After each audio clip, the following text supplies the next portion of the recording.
Good morning and welcome to Investigate Everything. I am your host, Brian O'Shea, and welcome all of you citizen detectives. And now is the right time to be one because, well, let's just put it this way. I am glad that the alleged killer of Brian Thompson has a very good lawyer. Not because I believe Luigi Mangione, who is the alleged killer, keyword being alleged. So I don't assume anyone's guilt or innocence, and neither do defense lawyers. So people understand that. Their job is to give the best defense under the law.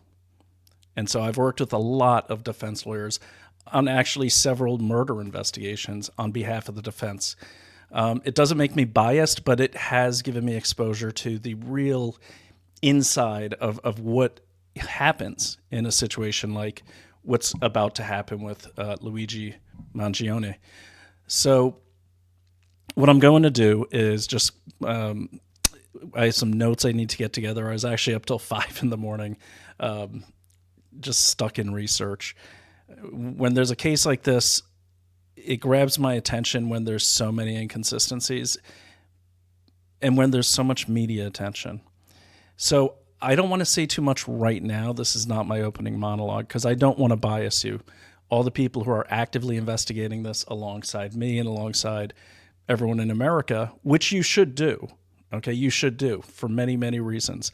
But everyone who's investigating it knows that once you get hooked into something, I'm sure a lot of you who are researching the Chinese Communist Party or COVID vaccines, whatever.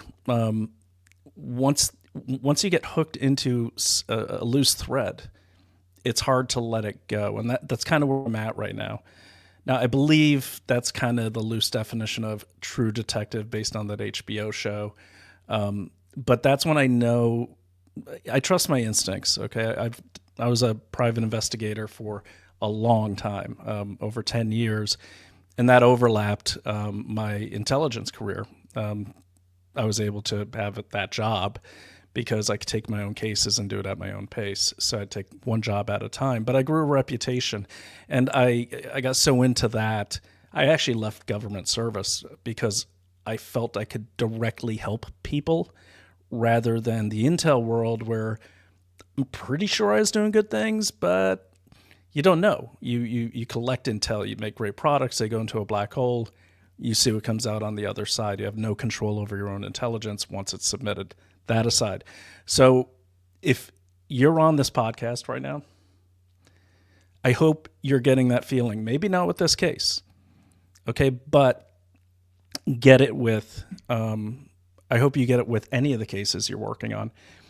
Now, my breakthrough in terms of evidence has not really happened yet, but that's okay. I never expect that. It's very rare when you find a smoking gun, no pun intended, or any evidence, the one thing that's going to break a case open. That's actually never happened for me, unless the one time I caught someone in the act of doing something.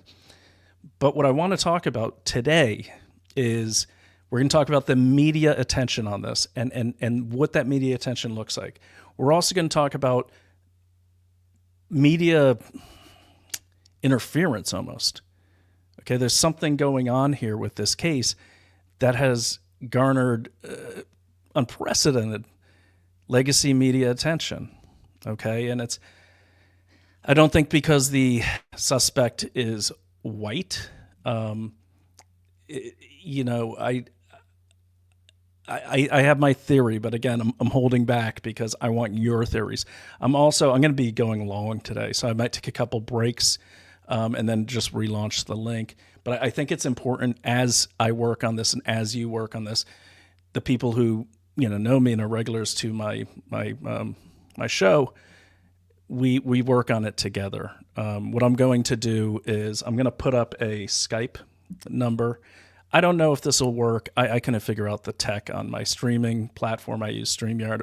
They had this whole thing about how to download it so you could do call-ins. I'm just going to hold my phone up to the mic, and I set up a Skype number for this. I'm not going to put that up until probably this afternoon. And I'm also going to reach out to some Spaces hosts. And once everyone has really looked at the intel and the evidence and everything like that, and I'm going to load it up on my Substack. You could see it right there under my name. I'm just going to load up everything I've collected in that. I'm not going to put it behind a paywall, so it'll be free subscriptions. We'll have access to that. However, if, I do this for free, maybe because I'm addicted to it or I don't know, but I really do it because I want all of you to become incredible detectives, because that way no one can ever try to mess this country up again. It's not just murder investigations, it's everything.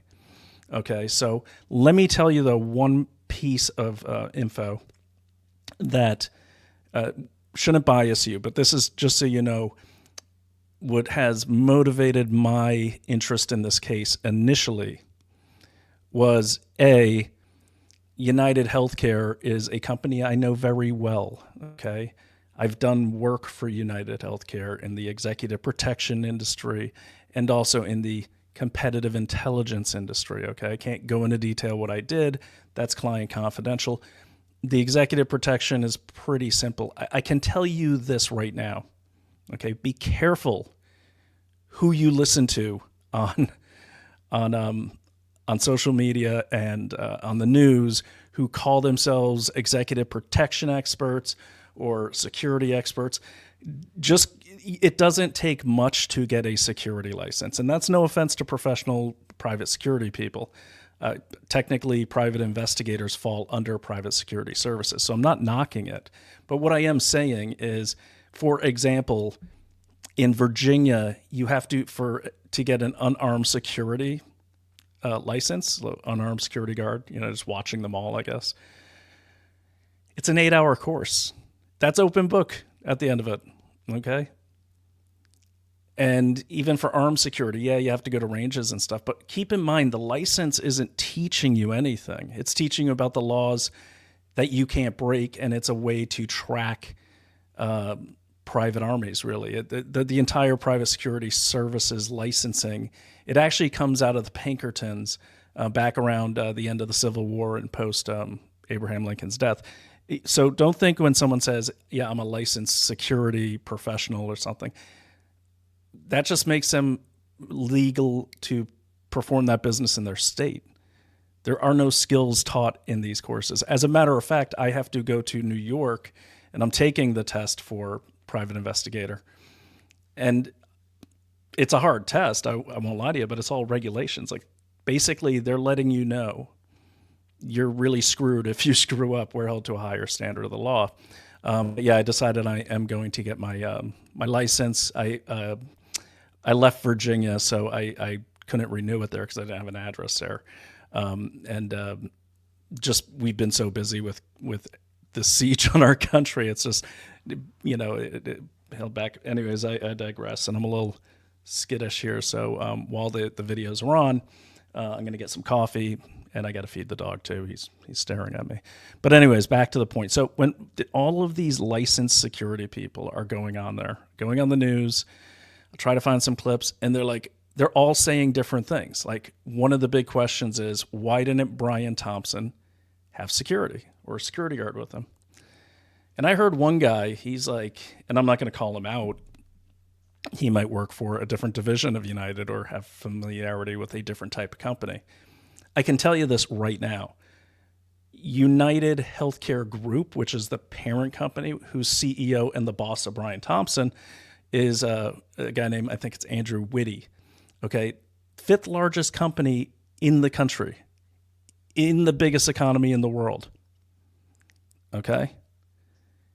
I can tell you right now that for many healthcare companies, for power and utility companies, for their C-suite or their executive level people, Northrop Grumman, Raytheon, Lockheed Martin, United Healthcare, trying to think of some others that I know well, Cognizant, and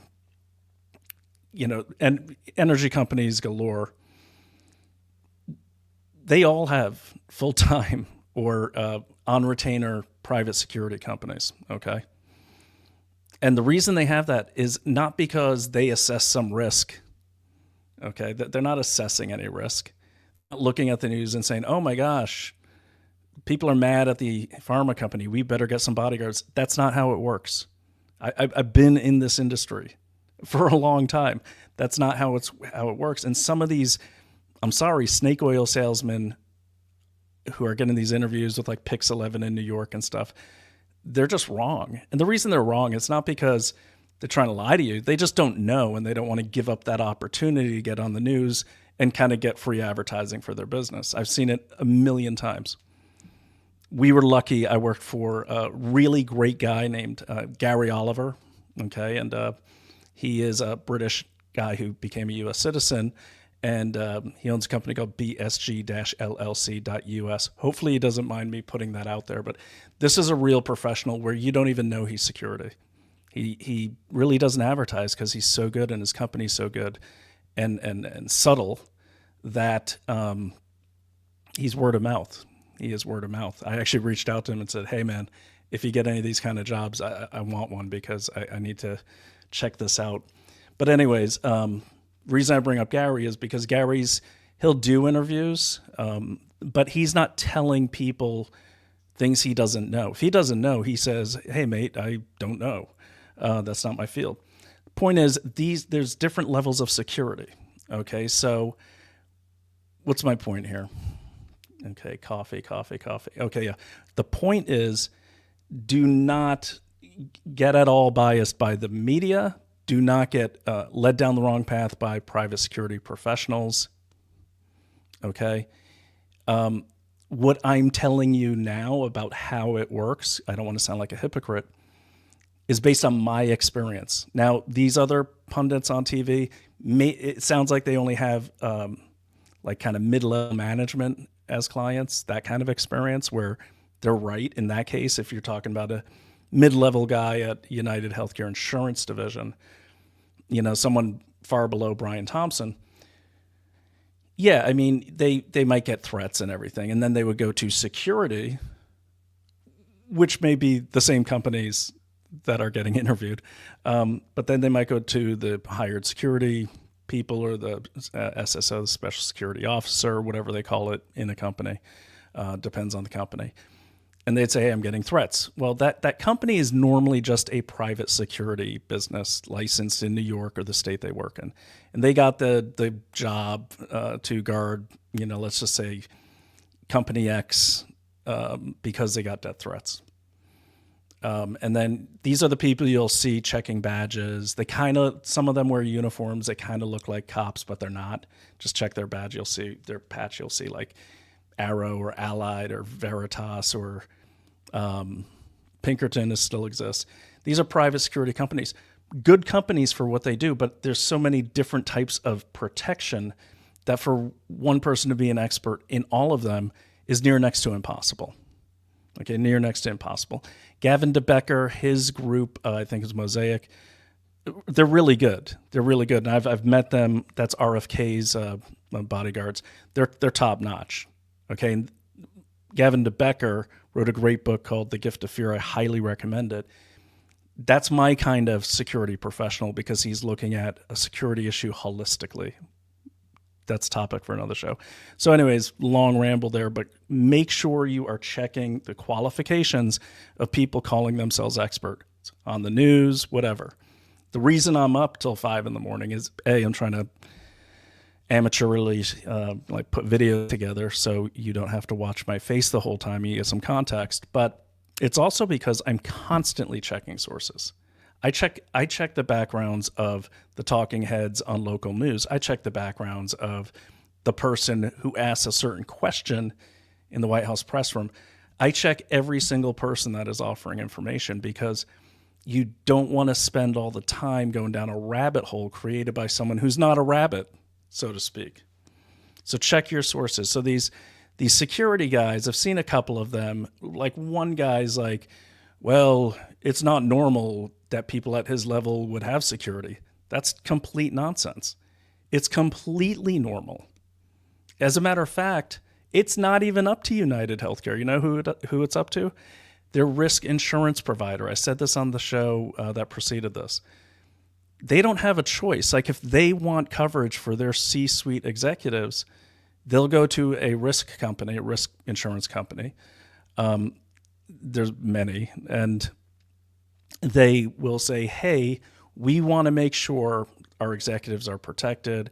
We want to make sure we have you guys on a call when we need you, to accompany us on trips. The CEO is going to his daughter's wedding. It happens to be in, I don't know, like Brazil, and we want to make sure he's safe. So that's how it works. And they'll say, okay, well, that's covered in your contract. We got this. And the insurance company will say, you have to have executive protection if we're going to cover all this. So let me back up here. The way it works, these large companies, they'll hire these risk insurance companies. These risk insurance companies then have security companies that they contract with. And it's usually the top companies. Now, insurance companies contract, different insurance companies contract different people. A lot of private investigators are contracted by lower levels of health insurance providers to prove if someone's malingering or faking an injury. But at that level of C-suites, people like Brian Thompson and Whitty and Hemsley, those top three guys at,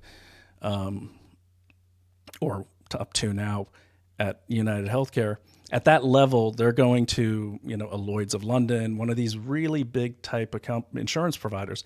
Those insurance providers, they will select the company that's going to provide the executive protection.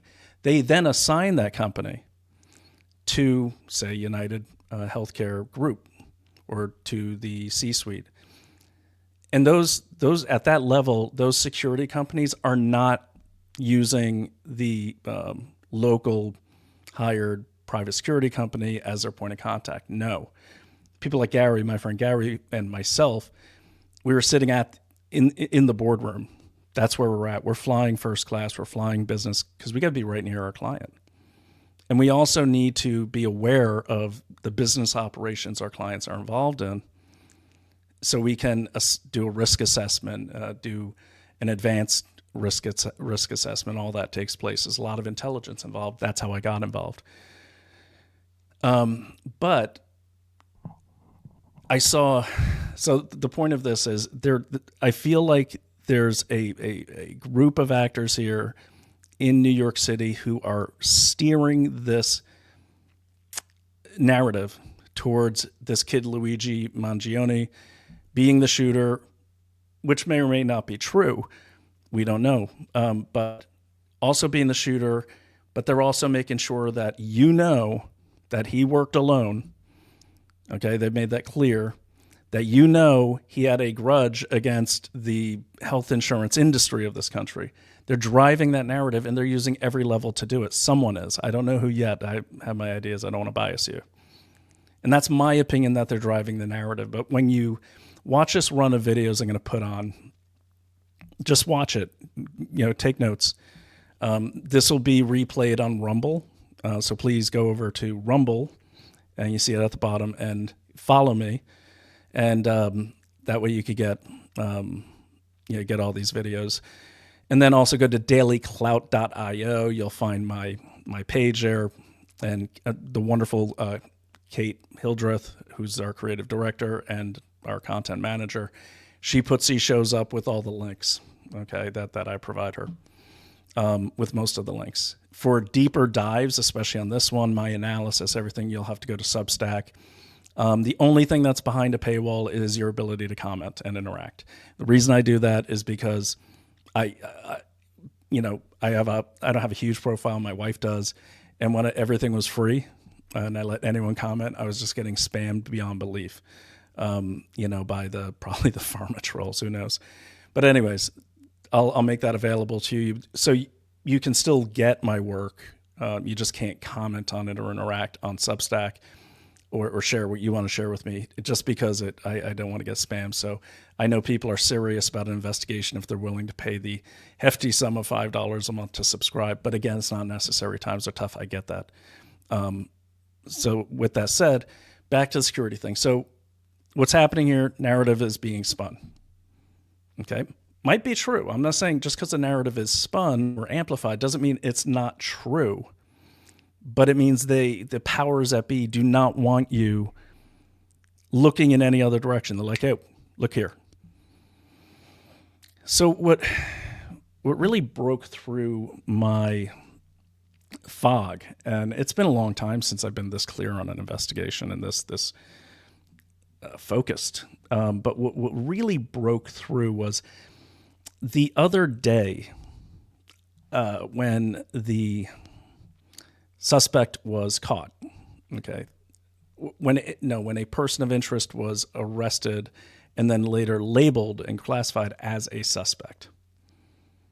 Okay, when that happened, I was so tired and I was so annoyed, and just with everything, with all this money going to Ukraine and not getting enough sleep, and it's around Christmas, it's after Thanksgiving, there's things my kids need that are, times are tough financially, just all those things. You're all there, especially around Christmas. You just get stressed. And then I'm watching the media just pumping all this stuff about this guy's murder, and, pumping what they're saying. No one even knows who the guy is, or no one was even arrested, but between the 4th and the 9th. And then, the media is out there saying the shooter worked alone. The shooter did this because of this, this, and this.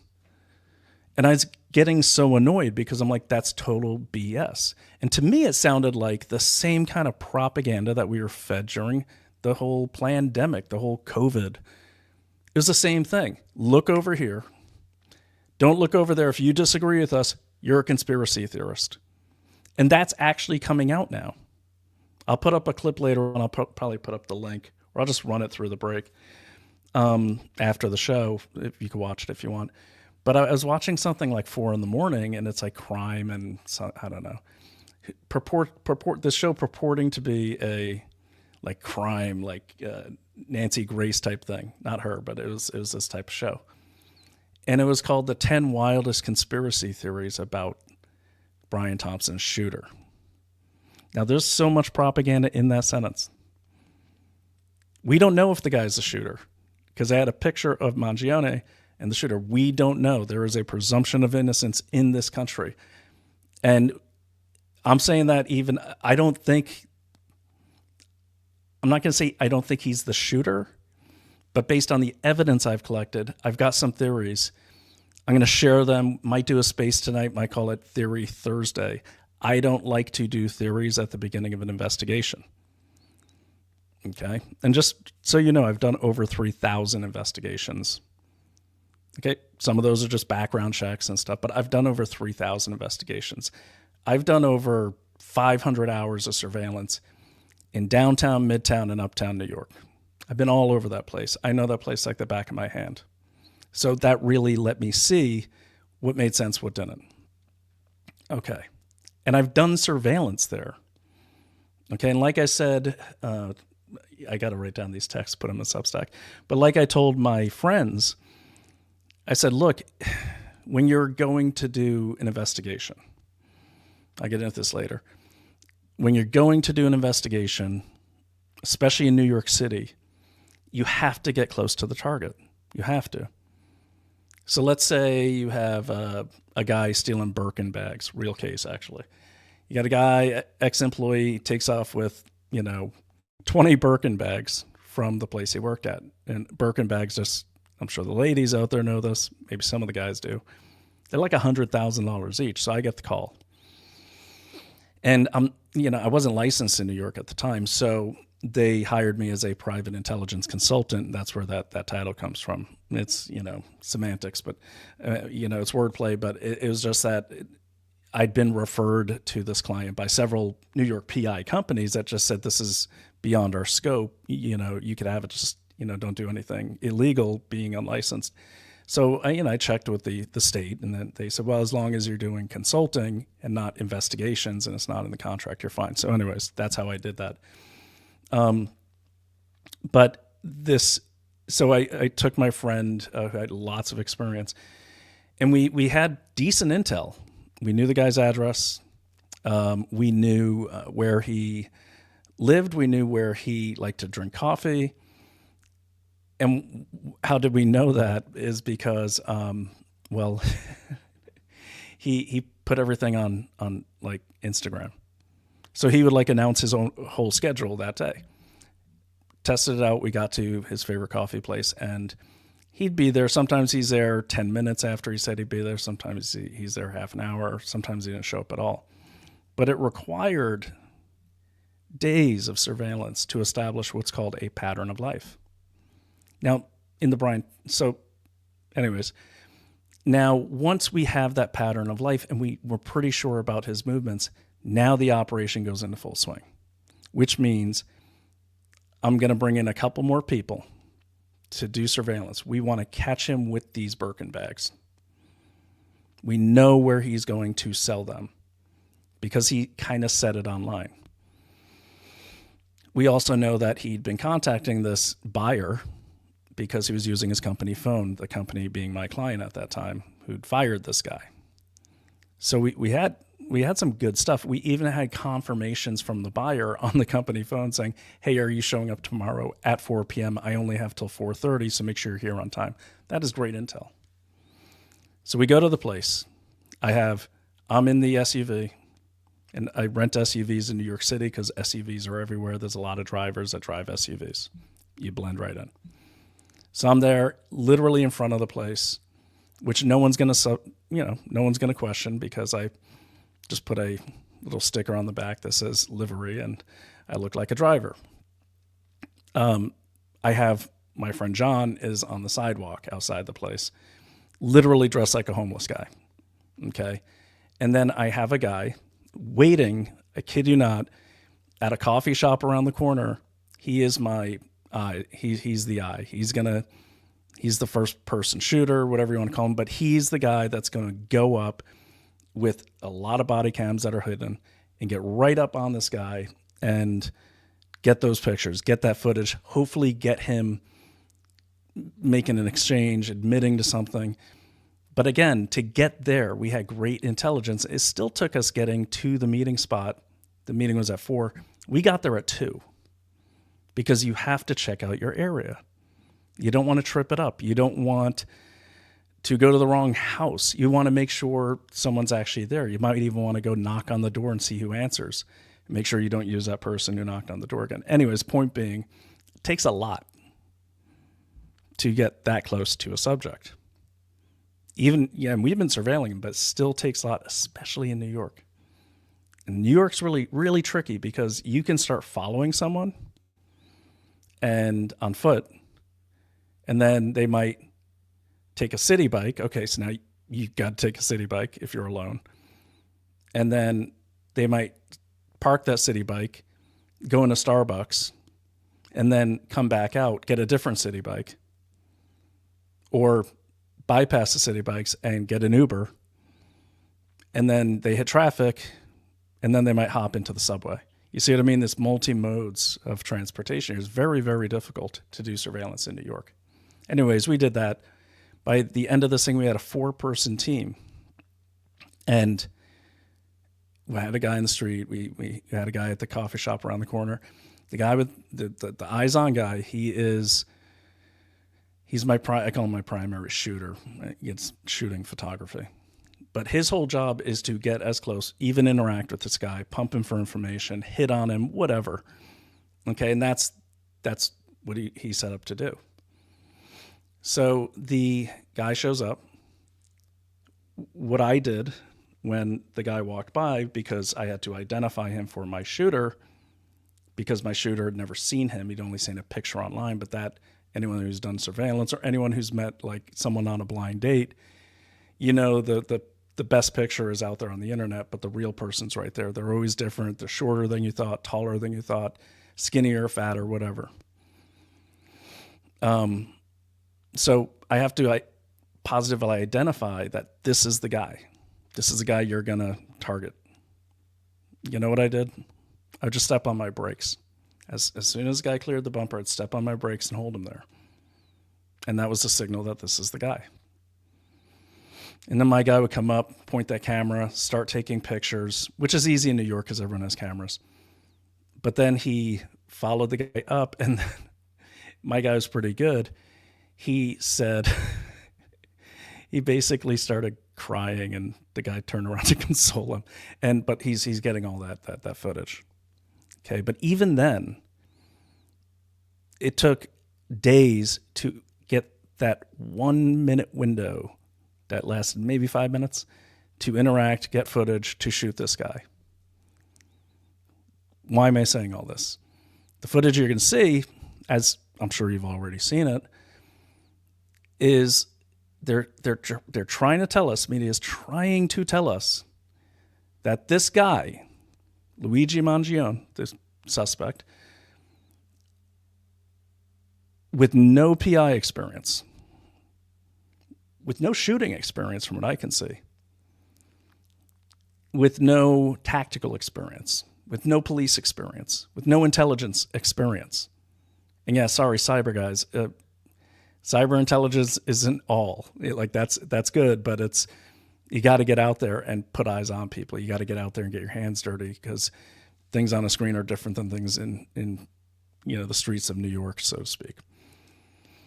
But this guy with no experience at all, 26 years old, in great shape, apparently. A health nut. I've got all his tweets and everything.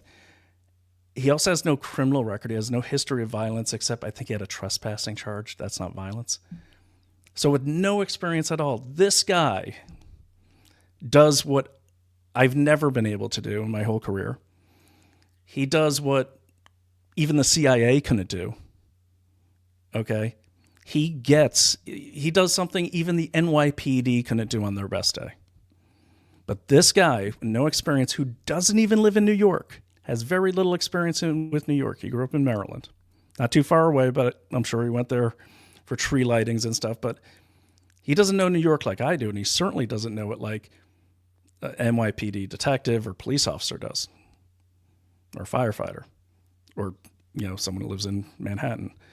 But this guy gets right to the right place, is so confident that he stops to get some stuff at Starbucks. I don't want to say the stuff they're saying he got, because I don't know if that's true.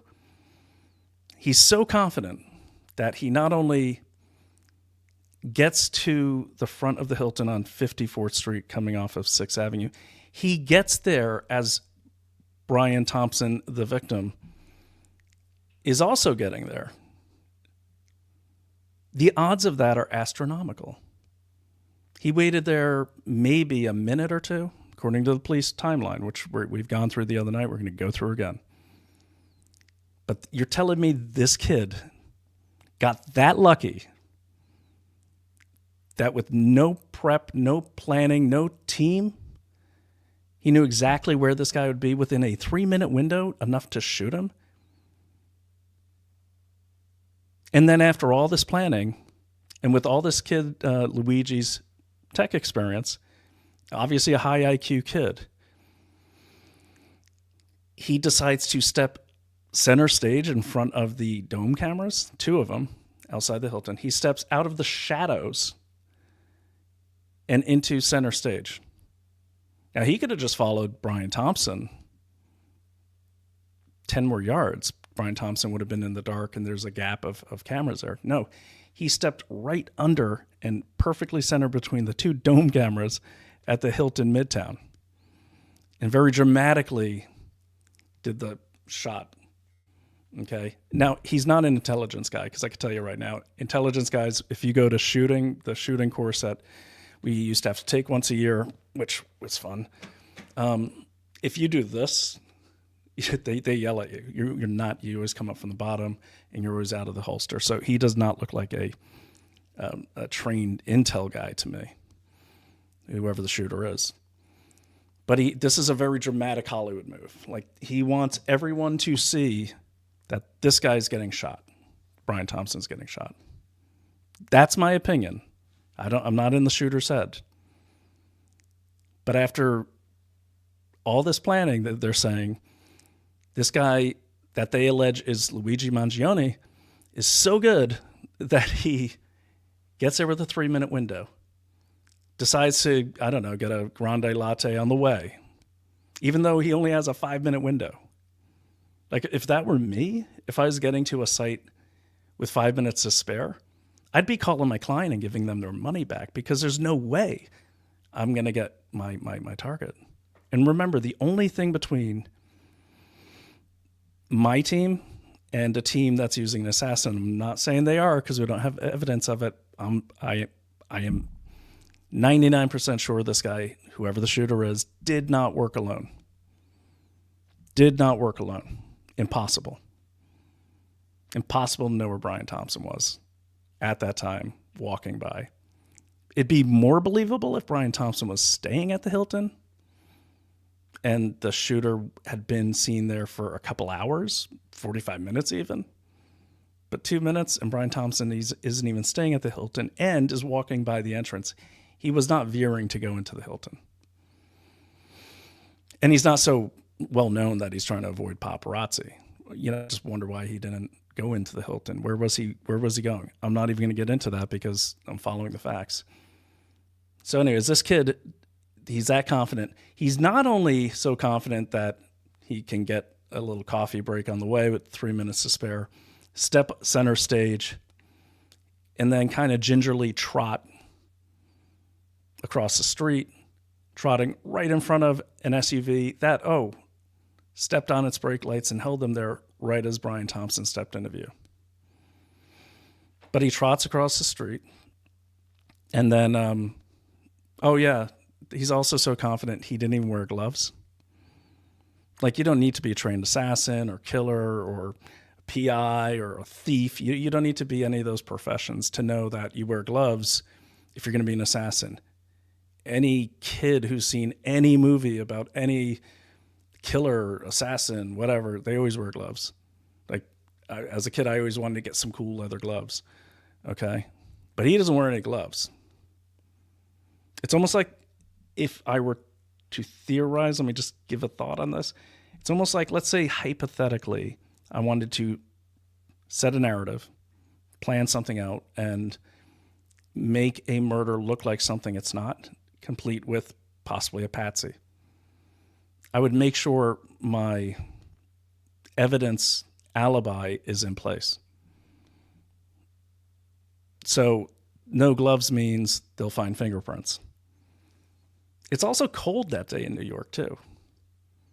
It's also cold that day in New York. Now, some might say, well, I don't shoot with gloves. I don't shoot with gloves either. But if I was going to kill someone, which I'm not, and I have no plans to, but if I was going to kill someone, yeah, I'd be wearing gloves. I'd probably shave my entire body down and I don't know, get a wax or something so I'd leave no clues behind. All right, so not this kid. He doesn't wear gloves. And then he supposedly drops his cell phone. Come on. A 26-year-old drops his cell phone, doesn't stop to pick it up. It's not like he was bolting out of the area, if you watch the video, whoever the shooter is. Okay. You also got right away something that's really interesting to me. You got all of this out-of-context footage of very good shots of this kid's face. Okay, very good shots of this kid's face. Now, let's put the clock back here. God, I'm going way longer than I expected to. I'm going to wrap this up so you can watch this because I want you to see this. Okay, so let's go back here. We got grainy images of a guy on a bike in New York with a hoodie and a mask. Brothers and sisters, that is everyone in New York. Okay, especially in the winter time. Everyone, they love their freaking masks there in Manhattan. Not all of them. Not the people in mine and Naomi's Brooklyn neighborhood. That's, a good working class neighborhood full of people from like the islands and the Caribbean, first and second generation legal immigrants. They're not wearing masks. They're working too hard. They don't got time for that. Plus, they have a lot of cool natural remedies, so they don't really care about whatever ailment our government says. Anyways, different subject. But everyone in New York looks like that. Everyone in New York looks like that age. So much so that they had a contest after the shooting called the Adjuster Lookalike competition in Washington Square Park. I've got the footage for you. And they said the Adjuster because this kid, prior to him getting the suspect getting arrested and the shooter being allegedly Mangione, but prior to that, people were already putting stuff on Etsy, and they had the Adjuster lookalike contest. That's what they started nicknaming the shooter, even before this arrest, was the Adjuster. And when you see some of this footage, it's nuts. I'm sure you've seen a lot of it. One guy got a tattoo of the Adjuster, acting like he's some sort of folk hero because it's healthcare's, it's private insurers and private healthcare's fault that our system in this country is so bad. That's a push narrative. Anyone who can read the Wall Street Journal or who's tried to get anything done under Obamacare or can simply Google it would know that the real culprit who's really made our system's been, I think, bad for a long time. But what really made it really bad, really fast, was Obamacare. Okay? So that aside. But this narrative is getting pushed that this is because he was enraged at healthcare. He was enraged. He didn't get a claim that was taken seriously. This kid doesn't care about a claim. He's rich. His parents are in the healthcare industry. He's not worried about a claim not being met. Okay? He could get the help he needed because his parents are a decent level in the healthcare industry. They run private nursing homes and hospices called Lorien, Lorien. This kid has access to all the doctors he needs. Okay, all the doctors he needs. He probably wouldn't even need to use insurance. That's how that works. Okay, it's illegal, but at that level, hey, look at my kid. Remember, I was at your daughter's wedding. Yeah, that's fine. Don't worry about it. So, anyways, that's a BS motivation, especially now that we know who the shooter is. But point being, everyone looks like that. Everyone has a hoodie. Everyone has a mask. There's a lot of white guys and Italian guys and Greek guys, and mutts like me. And I mean, I'm glad I wasn't in New York, and I'm glad I wasn't 40 pounds lighter because my eyebrows could be seen as the shooter's eyebrows. But anyways, that's the other narrative. So here he is, and you're shown that picture over and over and over. Okay, over and over and over. So that way, when they get a suspect, there's no doubt, and it worked. So the point I was making is, I really realized I was getting propagandized. I couldn't believe it. Like, I'm like, what am I doing? Like, and I said something really mean about the alleged shooter. Okay, now again, I'm not saying he's guilty or innocent. I don't know. But the thing is, there's a lot of people saying, I hope he burns. I hope he gets raped in prison. We have a presumption of innocence in this country. That's the same rhetoric people say about Donald Trump. That's the same rhetoric people say about us. You people hate humans. You hate grandma. You just want to kill people. That's why you're fighting the vaccine. That's why you're fighting against Biden, They've presumed guilt on our part. People are presuming guilt on this person's part. And again, neither myself nor his lawyer, I guarantee it, because this is how their oath goes. Maybe not their oath, but this is how they operate.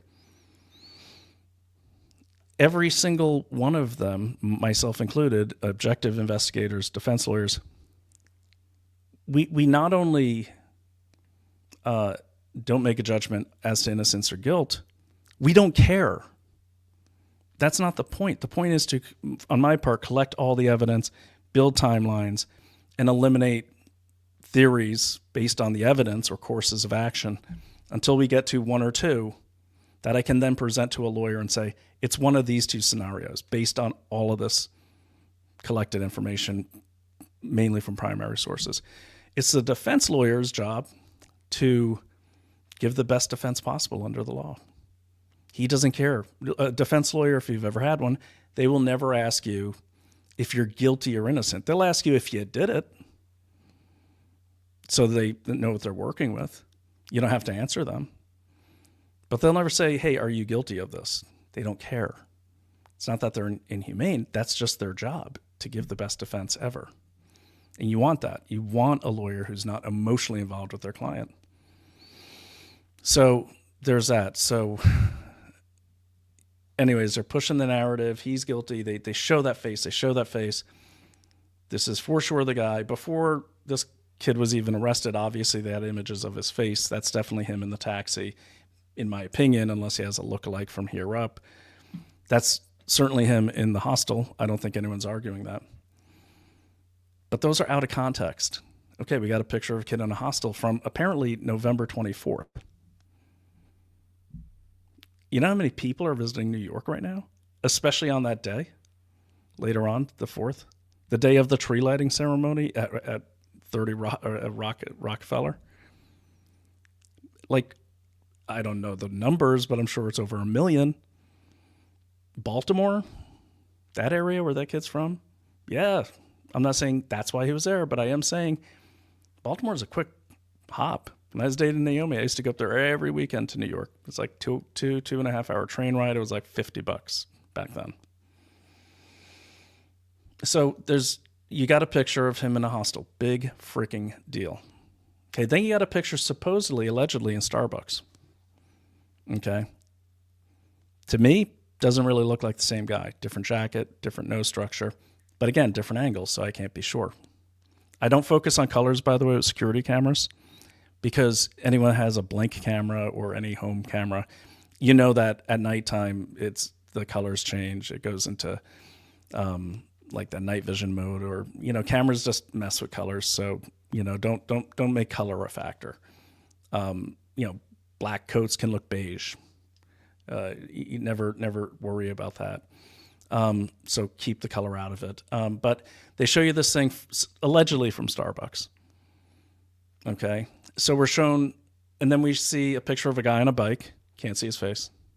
I can see a helmet, which I haven't seen on the alleged shooter. But the guy on the bike has a helmet. What else did we see? So we first get the drama of an assassination that I'm sure none of you have ever seen. I've never seen anything that dramatic. I mean, it was almost like watching a movie. It's not really how assassinations normally go down. Normally, he shot from between the cars to obscure his identity, caught him in the alley, made it look like a mugging, hire some drug-addled illegal aliens to do it, or, homeless cultural contributors. But the point is, I'd never seen anything like that because it was just so cinematic. Now, I'm not saying it didn't happen. Obviously, it did. I'm just saying it was like a John Woo film from the, from the 90s. So, anyways, so we're shown that. So we got the drama going. We're shown that we got the drama going. Then we see these very distinct eyes and eyebrows. Then we get a picture of him in the hostel. Now let's think about that. We get the full face from some girl at the hostel, or some unidentified person at the hostel, which, by the way, is like up, I think, in the hundreds. So New York stacks like that, 54th, 55th, 56th. You're up there in the hundreds. You're on the Upper West Side where the hostel is, over near the Frederick Douglass low-income housing. And it's actually a really nice part of town. That's pretty far away. That's like 20 minutes by car. It's like 20 minutes by bike. So she just happens from one photo, or she or he happens, the hostel worker identifies, oh, it's this guy. I mean, really? So she sees, or he sees, whoever the hostel worker sees, an image of some eyes and eyebrows.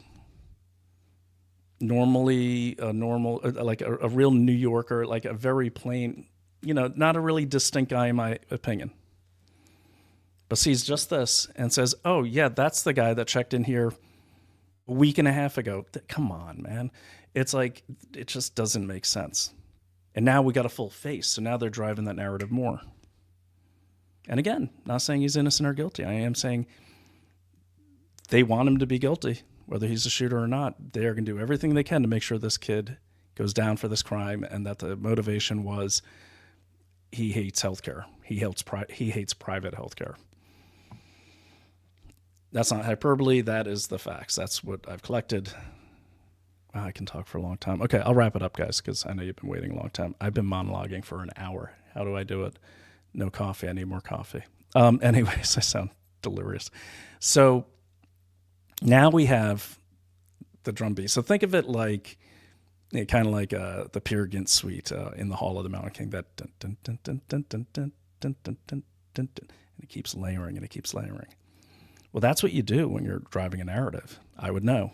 I drove a lot of narratives back in my Northern Virginia contractor years. That's what you do. It's the drum beat. You start small, and then you build, and then you build. So you start small, shooting. Got to get their attention. You got the shooting. Think about COVID. Got to start small, but it's got to be shocking. So you have Chinese citizens falling down in the street, just dying on the street from this mysterious virus. Okay? And then it gets quiet for a little while. And then they show you the shooting again.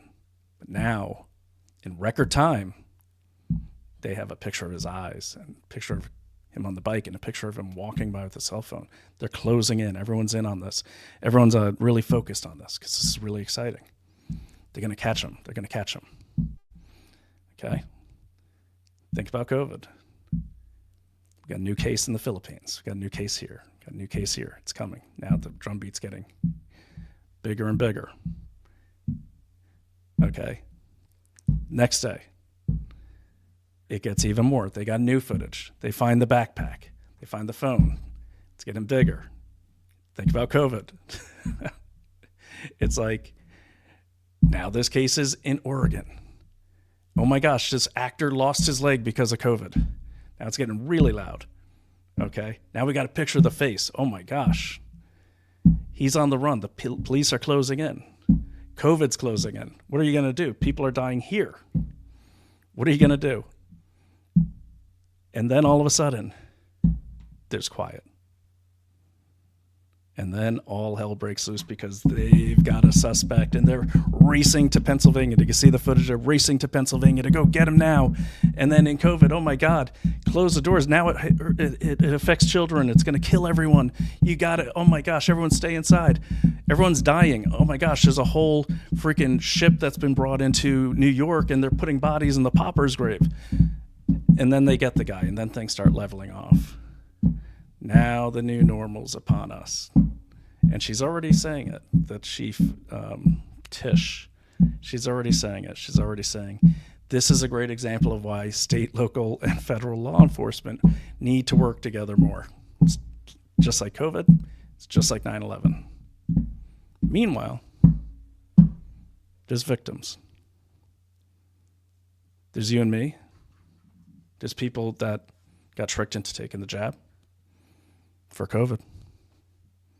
That's the victims of that show. And there's victims here.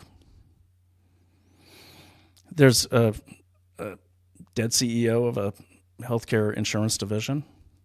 Regardless of what he's being investigated for, he's a father.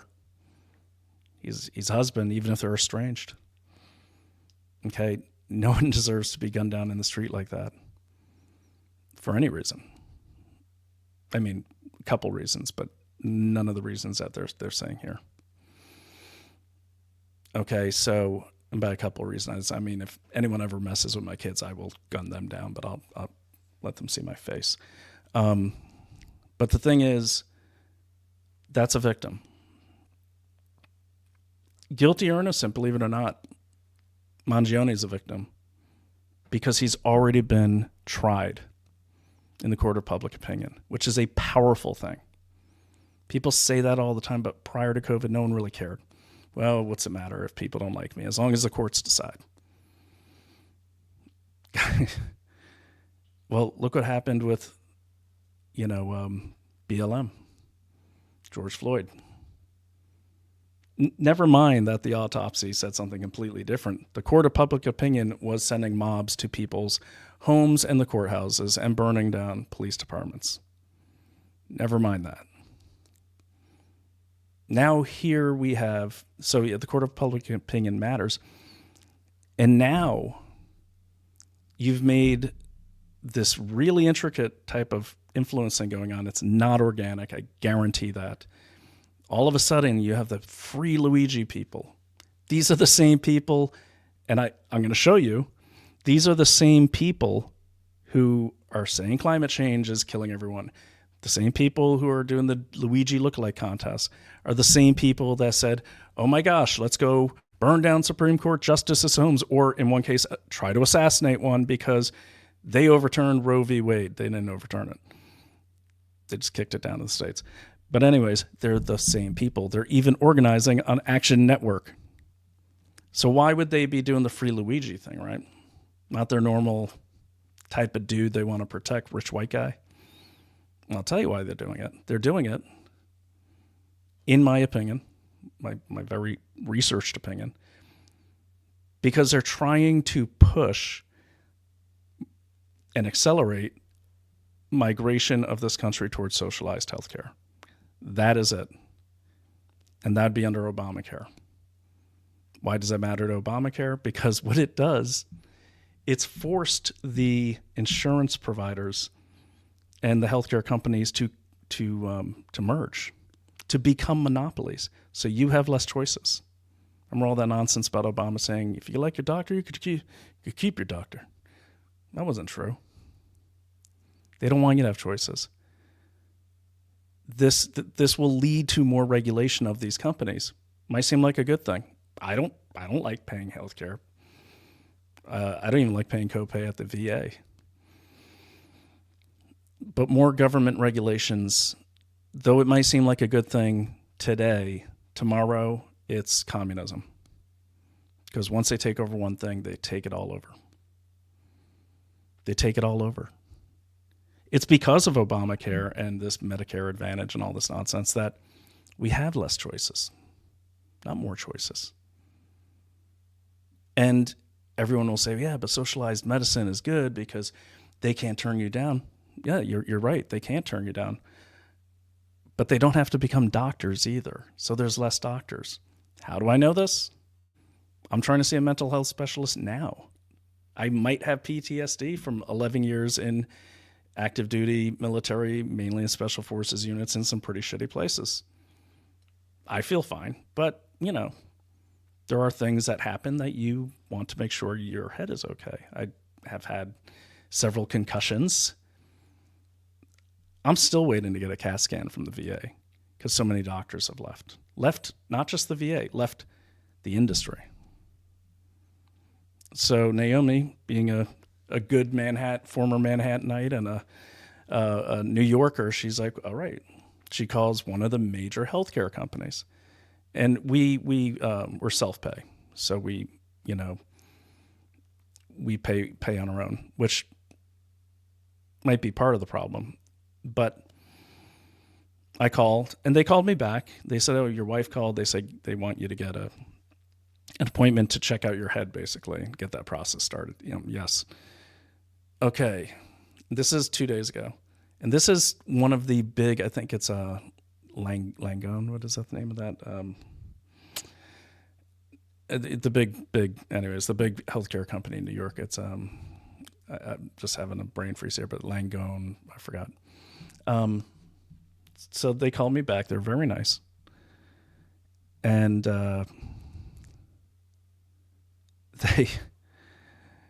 they said, okay, so Dr. So-and-so, okay, so do you prefer Thursday or Tuesday? I'm like, oh, great, this is easy. This is better than the VA. Tuesday. They're like, great. Okay, so the earliest appointment is May. This is private. This is private, but very subsidized healthcare. This is New York City. I said, okay, maybe Thursday, because I don't know. May seems pretty far. She's like, yeah, that's true. She's like, okay, well, this doctor can see you in April. What? I said, okay, what, do you have any locations out of the city? She's like, we do, but you'll have to look them up. And I said, can you just look them up for me? She said, I'm not allowed to. I'm not allowed to because the funding they get from the government forbids them from sending business to another location. There's something like that. She explained it. It didn't make sense to me. And I said, when did that change? She said, that all was part of Obamacare. I'm like, okay. So I guess I did get someone to see me in February, but I had to like contact someone way upstate New York that probably has like 3 people in their town. So yeah, anyways, so that's the narrative that's being pushed by those people who are angry at the healthcare industry. They should be angry at Obamacare and Obama, but they're never going to say that. They're never going to say that. You know why? Because the people organizing the protests are paid. I've shown this in many, many past cases. You guys might remember the Supreme Court cases. You may remember my appearance on Jim Hoff's Gateway Pundit, where I talked about how Action Network actually is point-and-click riots on demand. Just came out yesterday that, oh, yes, foreigners can use Action Network to drop a riot on any of your cities from anywhere in the world because they don't check who they are. So step back, watch some of these videos. We're going to take a short break. And just do me a favor. Look at the shape of it. Look at the shape of everything you're seeing. Okay? And see if it reminds you of any of our past lived experiences in the last 4 years, whether that's Ukraine, whether that's COVID, whether that's the vaccine push, whether that's vote for Kamala. See if you notice a pattern. I haven't manipulated these videos in any way. I've just put them together. On one, I got some of my music because I just like music, but and it's just like free stock music that comes with that Microsoft Clipchamp, whatever it is. But don't focus so much on did this guy do it. For the purpose of now, we'll get into how to collect the evidence of eliminating suspects. I'll explain the process, but look at the shape of the coverage. Look at the shape of the series of events. I kind of did my impromptu drumbeat thing there, but there's a lot to be said here. There's been a paradigm shift in the unholy alliance of media and the Department of Justice. And they use the same pattern over and over and over. They use the same pattern for COVID. They use the same pattern for Ukraine. They use the same pattern for Roe v. Wade. They use the same pattern for get the vaccine. They use the same pattern for, how could I forget? The SCOTUS 6, the Supreme Court Justice thing, Roe v. Wade. They use the same pattern for post-October 7th. Same pattern also set up on Action Network. Pretty much the same type of talking heads at the top of it. And by the way, prediction, Naomi Klein will definitely be all over this saying, we got to smash healthcare or private industry because it's bad and communism's good. She's a self-admitted red diaper baby, which is, what the socialists call themselves if they're born into that way of thinking. She says it in her book that I actually read because it's a hit job not only on my wife, but it's a hit job on the entire what they call the freedom movement, meaning people that don't want to be ruled by knuckleheads as if we're in a third world country. So anyways, that's a prediction. But look at the pattern. Look at the pattern. Look at the pattern. And then we can start filling in the pieces. First, I collect. That's what I've been doing nonstop since it started. Then what I do is I start arranging the pieces based on shape. It's like a puzzle. And I explained my process. This is actually how we're trained to do intelligence in the U.S. government, in military intelligence as analysts.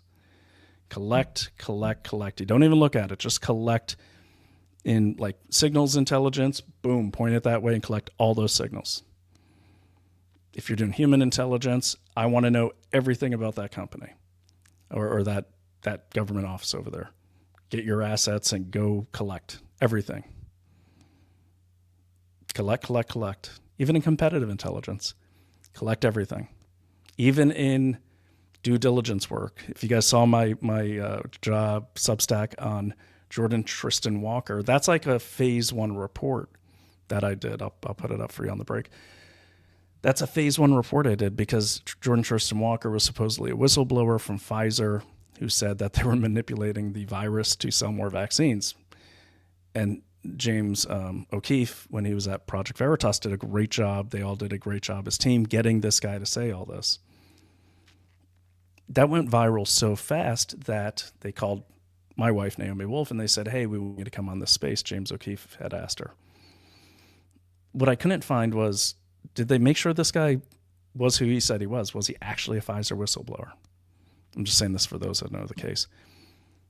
So Naomi was going to appear on this space. I told her, I said, before you go on, it's your choice, before you go on, and keep in mind too, she'd just broken her shoulder, like because she tripped when she was jogging with the puppy. It's not funny, but that was the day she was having.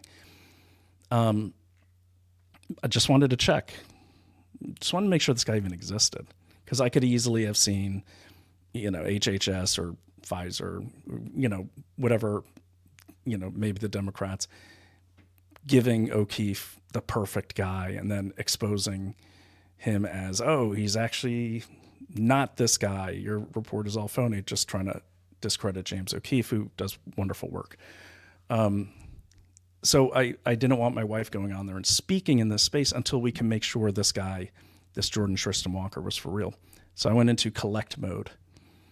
Collected. And if you read the report, I'm not doing really any analysis. The only analysis I'm doing is connecting the dots of like, oh, he lived here while he worked at Boston Consulting Group.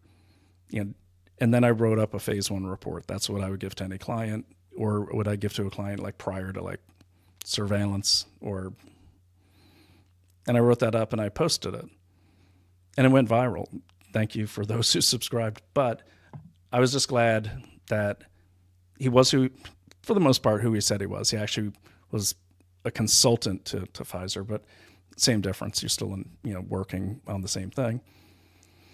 So yeah, I'm glad. I'm glad that I was able to help and do the due diligence, and that I'm sure that I don't know if Project Veritas does, but I know James O'Keefe does. So the point is, that's just a collection. That's what that looks like. I'm saying that so you know what it looks like. Collect everything, okay, and then piece it together. So you got the puzzle. You collect all your pieces. First thing you do is you buy the puzzle. Someone says, this is a puzzle you're going to put together. Okay, that's your assignment. And then you dump the pieces on the table. Now, people have different ways of doing puzzles. This is the way I was trained to do intelligence. Get your collection. And sometimes, like back in the 90s, you'd have literally stacks of collected intelligence that was printed out. And just even in the training, we had to take a 2-day test, and they gave us 5 stacks of intelligence. I can't tell you from which country. You could probably guess based on the fact that it was like, early 90s. And you get this big pile, so then you got to go through the process. Now, what are you going to do with these huge piles of intel? And they did the hard part. They collected it all. That's nice. You're doing your own collection, so you collect everything you can. And then you have to sort it. Okay? How you sort it is up to you, whatever works for you. Personally, I like to start by sorting it by source and then sorting it by date time group. Okay, then I triage the sources, and I don't get rid of them just because they're legacy media. They have their use, but I put them aside, and I've got your, primary, secondary, opinion, and then contextual piles. That's my basic stacks. And then from there, so you've got them sorted by date, time, group, by source. Okay, then what I've been doing now with the media the way it is, I've been subsorting them by journalist. Okay, or subsorting them by who's advertising on that page most prominently. That's very important, but that's getting into the weeds too much. All right, so you got your stacks. You got your puzzle dumped on the table, and I don't know about you, but I like to find all the end pieces. Then I like to find all the pieces that are like kind of end pieces, or weird shaped pieces, that sort of thing. And I make stacks. Okay, now the piecing together, that's when the analysis happens. Okay, that's when you're looking at everything and you've read through everything you collected. Now's the time to read through everything you collected. Now's the part where you're doing the highlighter. Okay, you're highlighting things that make sense. And let me back up. You started by asking yourself some questions and writing them down. Who killed Brian Thompson? Okay. And then what motivation did the killer have, if any? Got to leave some room for insanity. And then you're going to have sub-questions, like an outline. Okay, you call these key intelligence questions or topics, or intelligence requirements, or IRs, or priority intelligence requirements, government speak. You make your outline. Okay.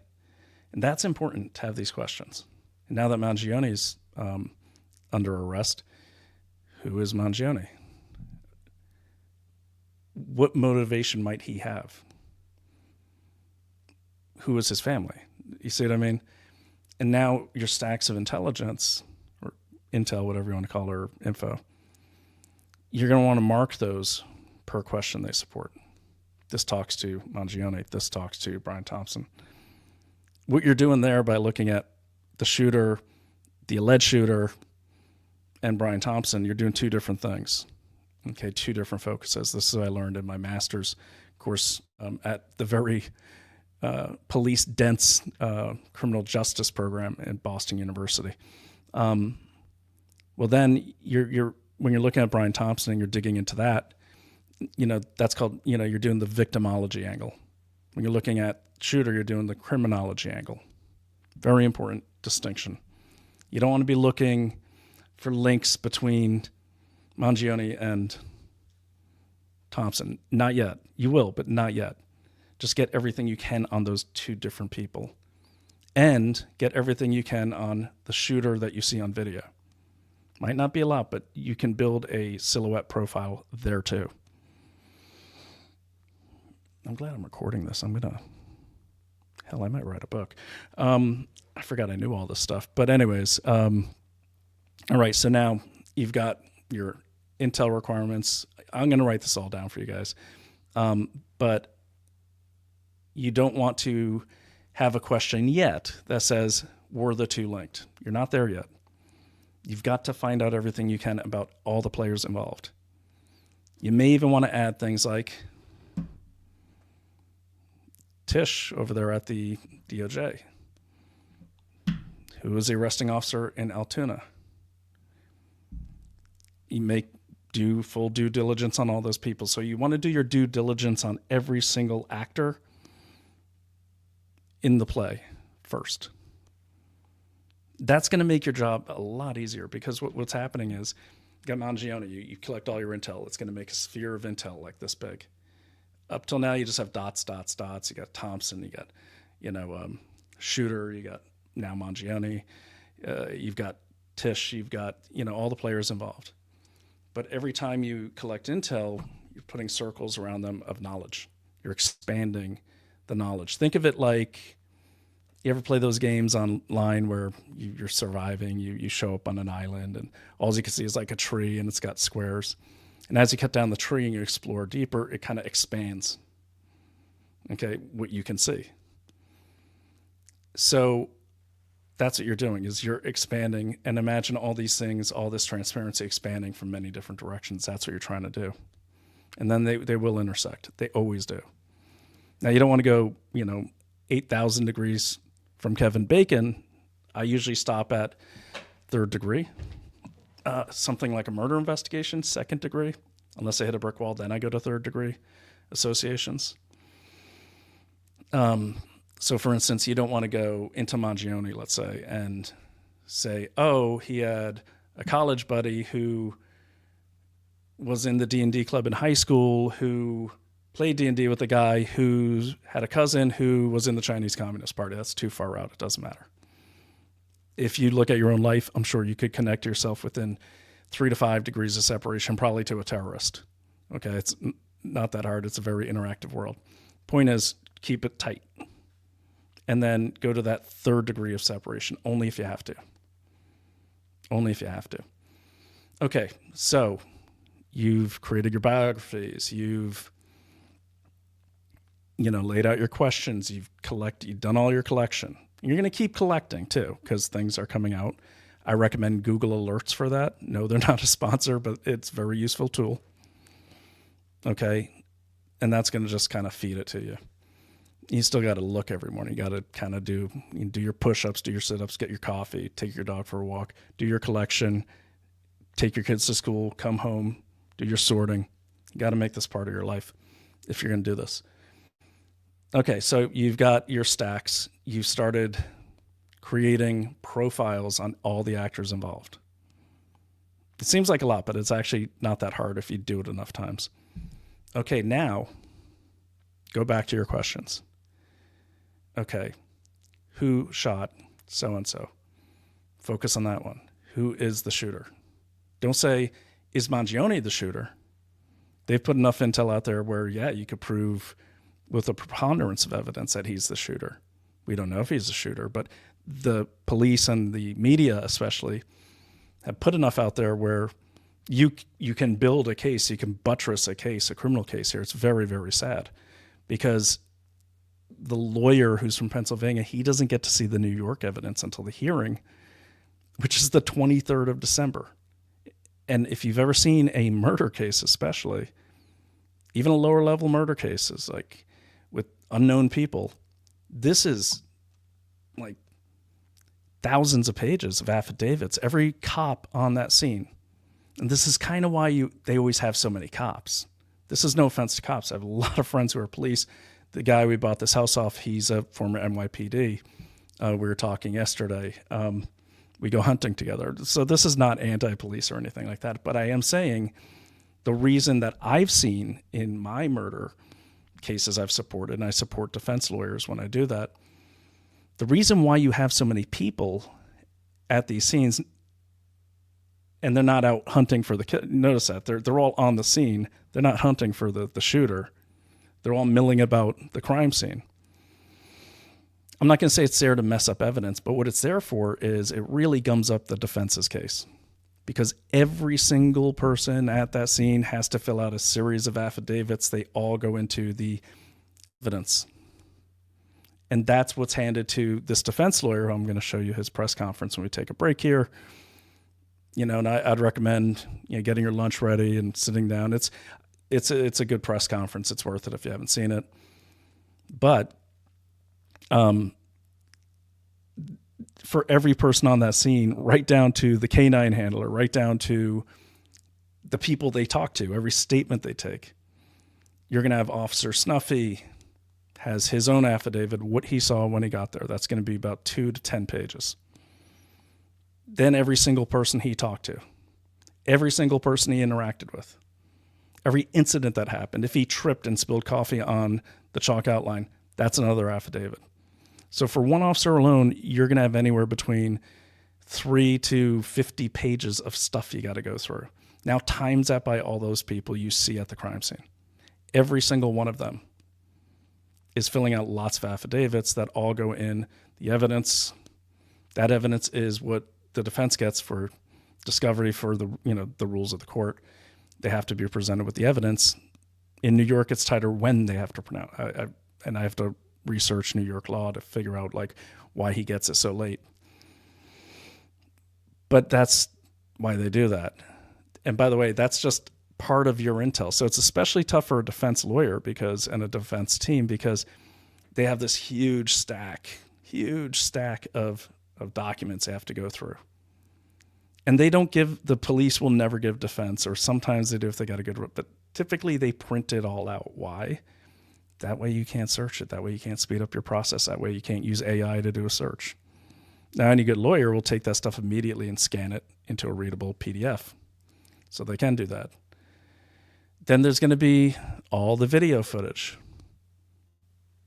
In every defense case I've been in for murder, the video footage was always corrupted. We always had to request more. It comes on CD. They're like, oh, we don't know how that happened. And then you get it. It might happen a couple times, but they're running down the clock. I'm not saying they're doing that because they're corrupt. They're doing what they're told to do, but they want to win the case because their job is to catch bad guys. Okay? Hopefully they're actually catching bad guys and girls. So anyways, that's why they're all there. So you've collected, you've got your puzzle, you've got your pieces sorted, you have determined that these pieces go in this corner, these pieces go in this corner. You have determined that this part here, this pile here, has nothing to do with the windmill that is the center of the puzzle. So you set that aside. You assign that to the bushes and the happy little clouds in the puzzle. And then you start building your case. Now, you'll notice with puzzles, if you work your way from the outside in, you always solve the puzzle. If you work your way from the inside out, you rarely solve the puzzle. Some can. I found that you just start with collecting, and then once I start analyzing, I start putting together stuff I know and verifying it, and then putting together the border or the timeline around it. The last thing you want to do in an investigation, the very last thing you want to do in investigative research, is create hypotheses. Now, a lot of people at the beginning of this, like December 4th, when all this went down, a lot of people were like, I think it was this because of this. I think it was this guy had a grudge with healthcare. I think it was the CIA. I mean, you could do that if that's, fun for you, but that's literally undermining you if you're undermining yourself if you're a serious investigator, because you're creating bias in your own head before you look at your evidence. You're also going to bias your own collection, because if you've already decided that, let's say it's like the WHO, well, you're going to naturally ignore all the stuff that might mention, hey, the CEO used to belong to a hit squad himself and this was revenge. You're gonna ignore the stuff that you shouldn't ignore. A lot of times it's not even on purpose. Like, for instance, do this experiment sometime. Have your wife or your friend go to the mall and say, hey, let me pick on some of my regulars here. Okay, so we got,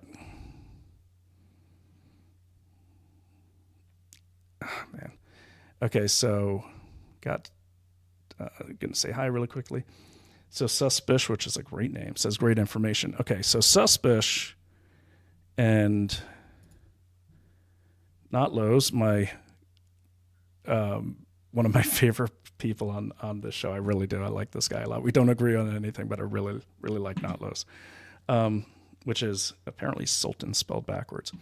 All right, so Suspish says to Not Lowe's, hey, I'm going to go to the mall. I'm going to be wearing a green jacket and a bright orange hat. Okay. Not Lowe's says that to Suspish. Suspish says, great, I will find you. But Not Lowe's, he forgot what he told him he's going to wear. He wears a black hat and a gray hoodie. Okay. And while he's telling Suspish he's going to be at the mall, Not Lowe's is at that time, hanging out with Suspish at, their favorite coffee place or a good bar or something. So jackets off, t-shirts, hanging out, or I don't know, depends where you hang out, collar shirts and cool blazers. They're both wearing that. Okay. So that's the last time Suspish sees Not Lowe's. So Not Lowe's, he goes to the mall as he promised, and he puts on, but it's cold, right? It got cold. So he puts on his winter jacket. He puts on his puts on his black hat, because he can't remember, was it black or orange? What did he tell him? Puts on his black hat, and that's it. Anyways, I'm making a simple point way too long. Suspicious goes to the mall looking for him, and he says, "Hey, dude, where are you? I can't find you." And this probably happened to you. I'm standing right in front of you, Suspicious. Dude, I don't see you anywhere. You ever have that happen? You saw someone one way. You just assumed they'd be wearing something. They're walking right in front of you, and you don't even recognize them. Okay? It's the same thing. This is how your brain works. So if you have, the point I'm making is you have it in your head that at the beginning of an investigation, that this is what happened. This is the bad guy. This is the scenario. You will naturally, subconsciously, unwittingly not see other information because your brain is now, there's a pattern that's set. There's new, I know how the brain works, but I'm imagining there's been a team in your brain assigned to finding out that the WHO did it. And you're going to find enough stuff to build that narrative, which makes you avoid other important evidence even more. Even more. And so that's what the example is. So Notlow's, if Suspicious wanted to find Notlow's, what he should be doing is looking for, a guy with green skin and kind of strange glowing eyes. And, but no, he's looking for those articles of clothing. And then if he just looks for the person, or if he just looks for the evidence related to the case, he's going to find it. Because it doesn't matter what NBC dresses the evidence as or the facts as. If you're looking for the facts, you're looking for Notlow's in all his glory. You're not looking for the hat he's wearing or the coat someone put on him. Hope you guys don't mind me using it as an example. So remember that. Don't make theories at the beginning. You can, but you might get lucky and get it right. But it's easy to prove your theory. There's so much information out there. And trust me, the media knows us. They know the way the mind works. They study it ad nauseum. They do have great customer or viewer-based research. They obviously don't use it, but they do have good research that goes into a lot of these networks. And they know they're creating theories for you. They're creating theories because they want you to not be objective. Objectivity is transparency. Transparency is 20/20 foresight, sight, and hindsight. But they're, by creating theories, but making them look like the facts, they're leading you into their theory. They want you in there. Okay? Doesn't mean the theory is wrong. Probably is. But whatever they're leading you there for is they have their own reasons for wanting the masses to go this way and not this way. So when they put things out like he probably, keywords are like he probably, he may have. My wife's a writer. I forgot what those things are called, but in English comp. But someone could throw that in the chat. Actually, what is a maybe? Hey, Stephen Allen, what's up, man? What is a maybe or a sometimes or may have? What are those called in English language? I forgot the part of speech those are called, or the type of speech those are called. Let me see here. If you can answer me on that, I'll post it up, and it's good to see you. Genocide 21. Hey guys, I'll tell you. Thanks for coming, Genocide, and I see you're on Rumble. That's great. Genocide 21. If you would, can you either DM that to me at my Twitter, or can you send it to go ahead and send it to Brian at dailyclout.io. I can't actually highlight or click on the links in the streaming software, so I won't be able to look at that unless you send it to me. So you could DM it to me on Getter. I'm at Brian O'Shea, one word. On X, I'm on, which I'm on the most. I'm at Brian O'Shea SPI, just like it says here. But if you can send that to me, then I'll be able to look at it. And everyone, if you do have links for me, please email them to me or put them in a DM. Otherwise, I won't be able to look at them. It's just too laborious to... Basically, what I have to do in StreamYard is screenshot the chat, do text grab on my screenshot software, and then paste that in. I don't have time to do all that, but I do want to see what you posted, Genocide 21. So, and I appreciate you sharing it. But let me go ahead and put up my stuff, and you can, yeah, right here. Yeah, so you can go there to investigate everything on Substack if you're a paid subscriber. But just for free, you could just go to Twitter at Brian O'Shea SPI and send it there. Oh man, that freaked me out. Down in the little studio, I have a video of the defense lawyer, and it looked like he was waiting in my studio. Like I was like, how'd he get on here? That was crazy. Okay, guys. So there we are. That's the whole process. The last part, let me see. We've got that, and I'll write this down for you. Okay, so no theories. Remember that. No theories. Stephen Allen, if you can remind me or remind the group, no theories. Theories suck. Okay, so Ernest, there he is. That is my cousin. No love on Rumble today. Yeah, I mean, it's a tough time. I don't do daytime things. Cousin Ernie, he's my actual cousin, because it's so busy, and I'm so busy, and my mind works better at night. I tend to do like outside stuff during the day, because it's healthy. And I think I just did so many night shifts in special forces intelligence and in the world of intelligence. When I was in government intelligence, I would, as a contractor for SAIC, and I'd always, if I was on a watch type thing, which my last contract was like a watch type thing where you're just basically monitoring. I did that for a year, but I did the night shift. It was like 12 hours on, 12 hours off, 7 days on, 7 days off.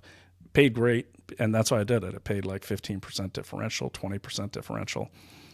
Also, you didn't have to deal with any BS, like in bureaucracies at nighttime. But I think my mind got so tuned to that like I literally don't start really waking up till about 4 PM. Even when I was doing private investigation work, I just liked better at nighttime. I just do. And that's because I did most of my surveillance in the dark at night, and it's just easier. I like following. If I was following a target, I like nighttime because headlights are headlights. They're hard to spot cars. So yeah, point is, Ernie, thanks. There's no love on Rumble. Now, when you say no love on Rumble, Ernie, and you can call me, by the way. You're my cousin. You get my... Oh, wait, my phone's upstairs. Can't call me yet. But if you want, Ernie, if you ever want to call my direct line, you can. I am going to put up a Skype line later. We're going to try to call in. But if you ever want to call me, I'll put you on the microphone if you want to ask some questions and don't want to type. Okay. So there's that. No theories, avoid theories. They will lead you down the wrong path, even your own. Oh, hello. I am on Rumble. It's right in remember, investigate everything, Canton on to. No, the link is in the X post. But it's such a long post, it probably got buried, so not everyone sees it. I'll keep my post shorter. But it's there. Yeah, and make sure you follow over there on Rumble. Okay, over on Rumble. Rumble is the best. I like Rumble way better than, it's even better than YouTube now. And I'll tell you why. I was watching YouTube, and I watch YouTube so I could watch the way the legacy media is covering things, and legacy media includes YouTube. And there's so many freaking commercials. Like, you cannot get through 2 minutes of watching a 13-minute video takes you like 25 minutes because it's it's like there's so many ads. I couldn't believe it. I was watching it last night, and it took me forever to edit the ads out because there were just so many of them. So that tells me YouTube's suffering. Rumble, there's ads, but I just like Rumble better. I like it better. It's not really, believe it or not, there's a lot of far-right people there, but it just seems more like America on Rumble because there's people on the left on Rumble. There's a whole bunch of thousands of these gamers that just sit there and live stream their video games all day, which is weirdly mesmerizing. But Rumble I like. It's just more interactive. It's better. So guys, please all get your free Rumble account and follow me over there, because I'm eventually going to just use Rumble Studio and only stream on Rumble as soon as I can. It's just easier. It's easier. And I get censored on freaking YouTube all the time. All the time. I just got censored a few weeks ago when I had author AJ Rice, who's also works with my wife. He's her PR rep, PR agent. I had him on. He was talking about his book called White Privilege Album. So I kind of expected to get suspended on YouTube. And they suspended me. And I figured it's because I got AJ Rice. He's talking about his very funny book called White Privilege Album. No, that wasn't it. You know what it was? In the middle of the video, I held up my Pfizer Documents mug and said, make sure you get this book. It reveals all the bad things about the shot. And I drink my coffee. That's why, in a 2-hour interview, that's why I got suspended off YouTube, is because of that book. And that you know this because they show you the timestamp. I couldn't believe it. They were okay with the, and the White Privilege Album, by the way, it's not racist or anything. It really calls out the truth. It's really funny. AJ's a great guy. Watch the interview. He had me just laughing. He is so funny. I've met him at CPAC. This dude is the Energizer Bunny. He's super smart. He's like a cool version of Ben Shapiro and a much better dresser. No offense to Ben Shapiro. But AJ Rice is a great guy. Got to check out his book, White Privilege Album. He's so good. And the way he talks on interviews is the way his book reads. It's definitely worth a read. I'll put that in the comments. Okay, so wrapping up the lesson. Yeah, so we're not doing theories, okay? So we got all our due diligence. And by the way, in terms of who do you pick? Who do you do all this due diligence on, right? You can't do due diligence on everyone involved in the case. Here's my rule of thumb. The victim always, victim's immediate family who are adults, okay, because you're not going to find anything on their kids. And even if the kids did it, you're not going to find any records. They don't make records like that available till after 18. So immediate family, immediate family victim, and then anyone who steps forward as the spokesperson for the family. That doesn't always happen, but sometimes it happens. I always find that weird. Okay. And start there. That's going to be 2 to 5 people to look at. Shooter, okay, or shooter or description of perpetrator. I know that's going to be the silhouette like you do in the movies. You got to set that up right away. That's going to keep you objective. And just put suspect, okay, on your case file. Suspect, not suspect, type of crime. So the rapist, the shooter, the arson, the terrorist. Okay, we did this in counterterrorism too. So there's another one. So now let's say you're doing 6 people. And how do you build due diligence on someone you don't even know their name? Well, you just collect all the official statements that have described the person. By official statements, I mean an official statement is technically what the police put out. It's not what the Wall Street Journal puts out. Though, if you knew that relationship, it almost is the official statement, because it seems like the New York Times, not the Wall Street Journal. It seems like the New York Times is the sock puppet for DOJ in New York and DOJ federally, but that's another thing. So over here, you wanted to start your file on type of crime, the personification of the type of crime, arsonist, thief, whatever, and just put there, and you can put your little silhouette. If they say is believed to be a white male, you just start writing that stuff down, start building a profile.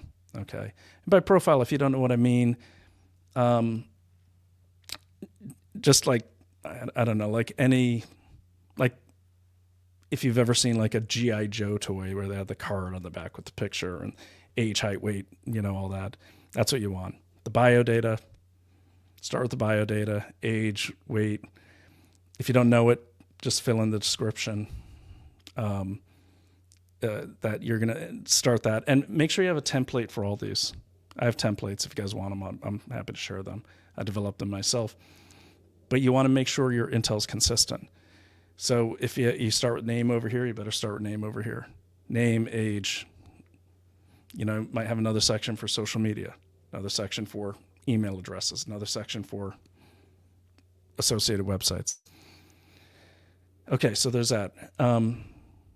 What other people do you want to look at? Whoever the spokesperson is for the police, as well as the lead detective. Okay.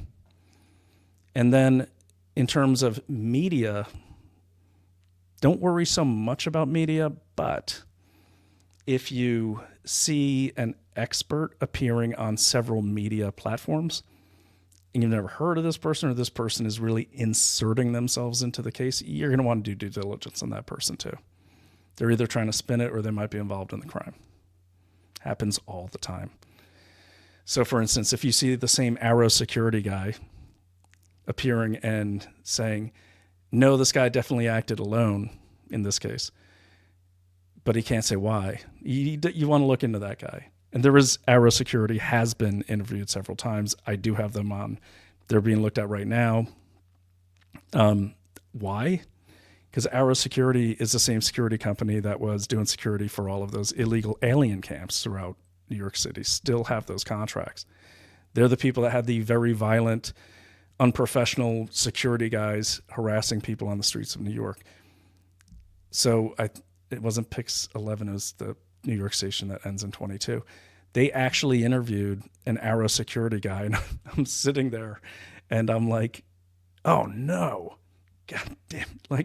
And Naomi's like, what? And I go, that's the same company that was yelling at people. And she's like, oh God, why are they interviewing them? I said, I don't know. They're stupid, or that's their go-to people, or I don't know, maybe the reporter's sleeping with that guy. I don't know. But they popped up in this investigation a lot as far as experts go, given their expert opinion. Oh, I just thought of something. Oh, this is really interesting. Arrow Security, their president is in the home nursing care business.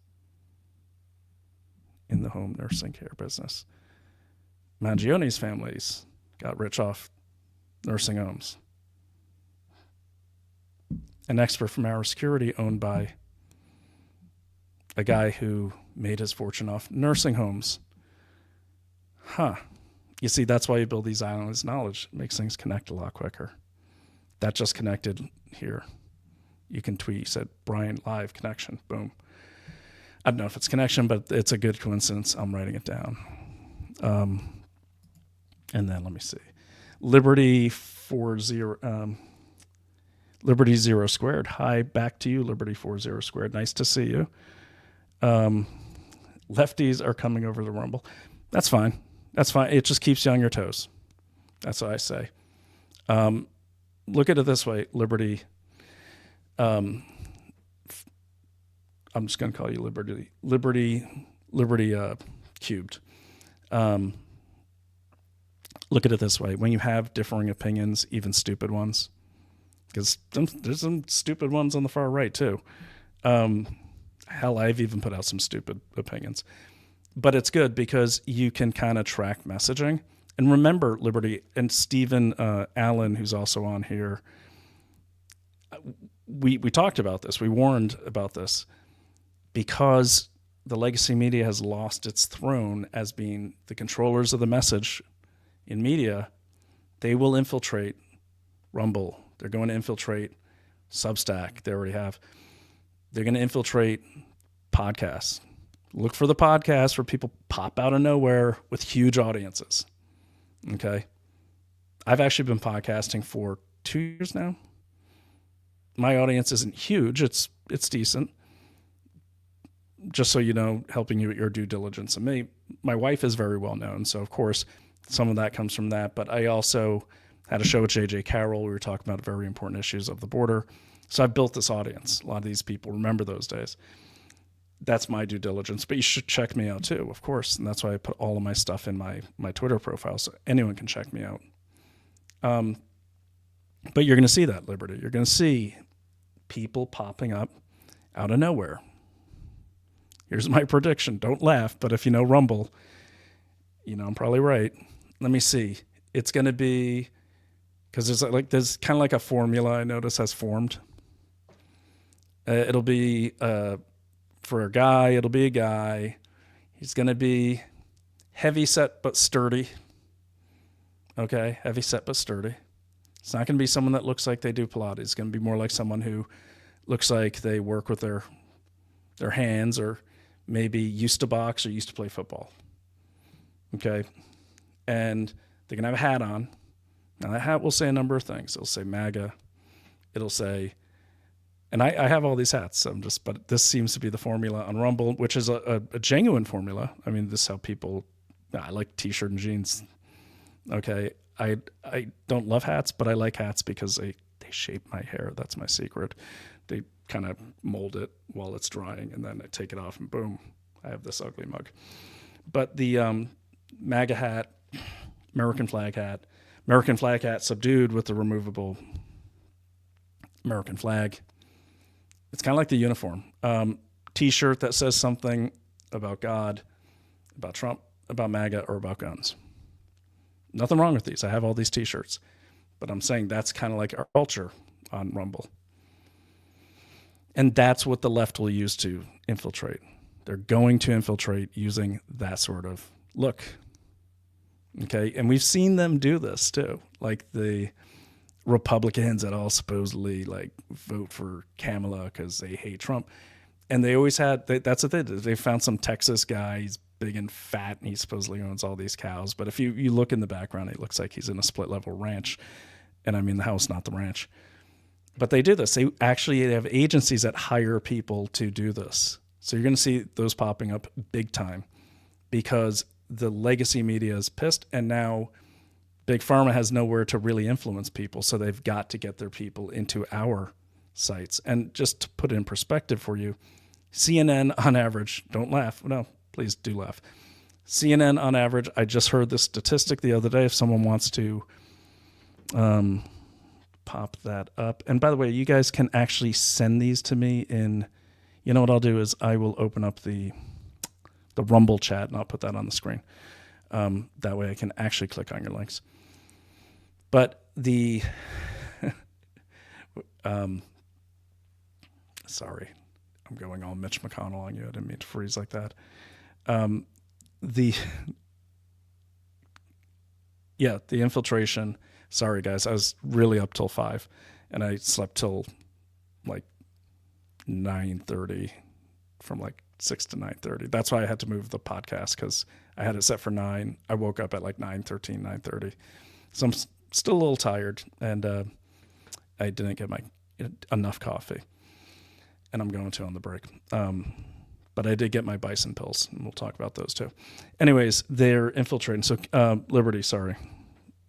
This is what will happen. Okay. They're going to be handsome dudes too. Okay.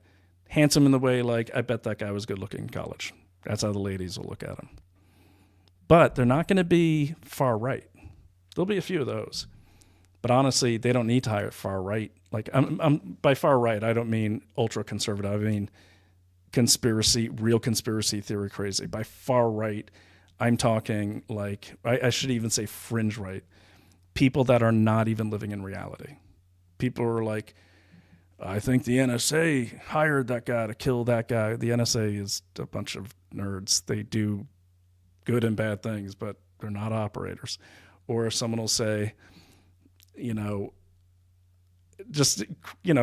basically people that promote really wild stuff without doing any research because they're lazy and they might be drunk. That's what I consider the fringe right. Or people that use racist slurs, which I don't allow, or that's disgusting. You'll find that's what I call fringe right. People that, I'll put it this way, people you wouldn't invite to your kid's wedding, even if you lived in their neighborhood. I grew up really poor in very, very rural Maine. 9 kids, Irish Catholic family. I came run out of fingers if I counted the number of times my oldest loser brother got arrested in our own home and dragged through the door. And I mean, we were like the rednecks of the Northeast, my family. So I don't want anyone to think I'm being elitist or anything like that, but it's very, very true. But I still wouldn't have some of these fringe right or fringe left people at my home. I think they're dangerous. Fringe left, just to be fair, let me describe them. Fringe left are the people you see on libs of TikTok. That's the best way to describe fringe left. It's different than very methodical Marxist left. That's a different animal. Fringe left, libs of TikTok types. Joy Reid is right there on the cusp. She's definitely fringe left. Jamal Bowman, congratulations. You are now fringe left after calling white people racists, and you're not allowed to talk to them. He's now a member of the fringe left. Fringe right, you see what I mean? They're almost the same thing, which is kind of ironic. Fringe right and fringe left, if they ever met at a party, we'd be in trouble because they'd be like, hey, you're just like me. Let's go get them. We don't know why. We're just stupid. So anyways, they don't need to hire fringe right actors because they're so easily manipulated. Same with fringe left. You just make a shiny thing, they go chase after it. But it will be people in the center, kind of left, over to the right. Why? Because that's the biggest audience. If you do any of the research on these social media groups, the biggest audience is in the center. It's always in the center. When I was doing like propaganda work, I worked with some of the major networks in the world. Okay, and I'm not talking channels. I'm talking the companies that own all the channels in different languages. And that was the sweet spot, was that center, overlapping both sides. That's usually about 70% of all media audiences is right in that center. That's where they want to get the influencers. So just keep that in mind. But look for people that just pop up with the built-in audience and really good sponsors. Really good sponsors. It's hard to get really good sponsors. We're lucky we have them. Anyways, wrapping up the course. All right, so we got no theories, got our due diligence done. And then there's two ways to go about. Now is the fun part. Now you get to analyze, and you have to come up with hypotheses. I usually say come up with 3 for each side of your research. 3 for the victimology angle, 3 for the criminology angle. Okay, and then under those, then you want to ask the key question. With those, you want to ask a key question. You do want to find, at this point, now is the time you are looking for what's called a point of intersection. Did these two know each other? You haven't done that yet because you've been building profiles. And you're building profiles so you know the actors. So you understand what you're seeing. If you don't do the due diligence on each person, meaning doing the background check, the complete biography on each person in your list, it'd be like going to a play in the third act and you don't know what's going on because you don't know any of the people on the stage, whereas they built their profiles in your mind up to that point. You're doing that. You're building that. You're getting to know the characters. Then you can understand the plots a lot better. So that's the point. This is the point where you say point of intersection. And you just keep that in the back of your head. You're looking for a point of intersection. And that really comes before even do your theories, your hypotheses. Look for the point of intersection in all your analysis. No more than 2 degrees of separation. No more than 2. Because especially at someone like Brian Thompson's level and this kid's family's level, they're going to know each other or know someone that knows him. Okay, it's just kind of like, everyone always puts those Trump pictures up of Epstein at Mar-a-Lago. When you're a billionaire, you don't even hang out with them. You have a guest list of billionaires or very prominent people. You probably don't even know them.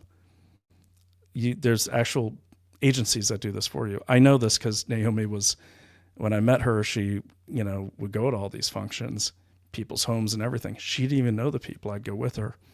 But there's an agency that those people would say, hey, I want one feminist writer, one gay poet with AIDS, one former cop with one leg, or something like, get me Malala. They want to make their party interesting. So that's what these firms do. So anyways, the point being is the reason that story never really took hold of the Epstein and Trump one is because there's direct contact. There's a point of intersection, but it's not continued and it's not close. And that's why it goes away. The reason why a lot of the stuff doesn't stick with Trump is because people will be like, oh, he knows this guy, but it's like 5 degrees of separation. So no more than 2 degrees of separation when you find that point of intersection. You can note a 3rd degree of separation. It's not a bad idea too, but don't focus on it. And it's also like playing poker. Don't try to build a hand. If all you got is a 4th degree of separation, don't try to make it into a 2nd or 1st degree of separation. I mean, do a cursory look, but you shouldn't be looking at a 4th degree. 1st, 2nd, maybe 3rd. Maybe 3rd. Okay, so let's say you don't find a point of intersection. Now what do? Okay, now you create hypotheses. Who would want this guy dead? Would the alleged shooter want him dead? If so, why? If so, why? And just flesh it out. Every case is different. But you see what you've done now? You've built the whole story. You built the whole story. Now you just have to piece it together. It's all there. You're going to find it. And it pays off. It's very, very tempting to grab things and tweet them out. It's harder to sit down and do what I've been doing all week. You might have noticed I was less active here on the show, and it's because I was reading. I was reading all my collection. I'm done with my collection. I got some ongoing, but I'm done. I've got... had to break out the old Western Digitals. I got tons of these things, one for each case. Okay, so I've been reading nonstop. I probably read 2,000 pages of police reports, of United Healthcare, internal documents that I found. Everything. I started in, and I already started my due diligence on the characters. Yeah. And by the way, I forgot to say, do due diligence on the prosecutor and the defense lawyer as well. This kid's lawyer is really good. He's really good. He's almost like Columbo, this guy, the way he acts. He's very humble, but he's one of the top 100 criminal defense lawyers in the country. So anyways, that's it. And then come up with your theories, and then, or you call them courses of action. So then how do you finalize your product? Okay, your product, by the way, can be a slide presentation. It can be a 20-page report with a 2-page tearaway sheet. That's what I usually deliver to lawyers I work for. With your we'll get to the highlights in a second, but that's what you do. That's your end product, or your end product could be a slide presentation. Your end product can be a video. Okay, it's whatever your client wants. Okay, in this case, you guys are my friends and my client. Like, I am giving you something. Okay, I'm doing something for you and for me, but I'm doing something for my audience. My deliverable to you is 2 things: Substack report and video. That's what I'm doing now. Okay, that's what I'm doing now, plus a video write-up. I'm delivering it in that format. But let's say you're working for Mangione's defense lawyer, or you're working for the prosecutor. Your deliverable is whatever they tell you it is. Okay? It's whatever they tell you it is. Your deliverable is what your audience wants. If your audience commutes a lot, make sure you get your video as audio and put it up on Substack or on a podcasting app. But whatever they want. But your end product is basically, we're kind of approving these questions together. Overarching question driving this whole thing is, who killed Brian Thompson and why? Who killed Brian Thompson and why? We're just going to stick with that for now. I'm not going to say, why did Mangione kill Brian Thompson? Because we don't know that he did. No one knows. I don't care what all these idiots say on TV. No one knows. Okay? We're not going going to do theories. We're just going to let that question guide us. Who killed Brian Thompson and why? Okay. But your end product should say, though it is inconclusive at this time who killed Brian Thompson and why, based on the enclosed research, the following three situations may have occurred. 1, most probable, in parentheses, Brian Thompson was killed by, because of, and then link to your report and have that whole thing section. I'm giving you guys, by the way, if you ever want to start a due diligence firm, I'm giving you some great insider tips here. Like, it took me years to develop these. I just like you guys. I like to share them with you. 2, Brian Thompson may have been killed by so-and-so because of. 3, least likely, Brian Thompson may have been killed by him or them or all those people because of blah. Link to that part of the report.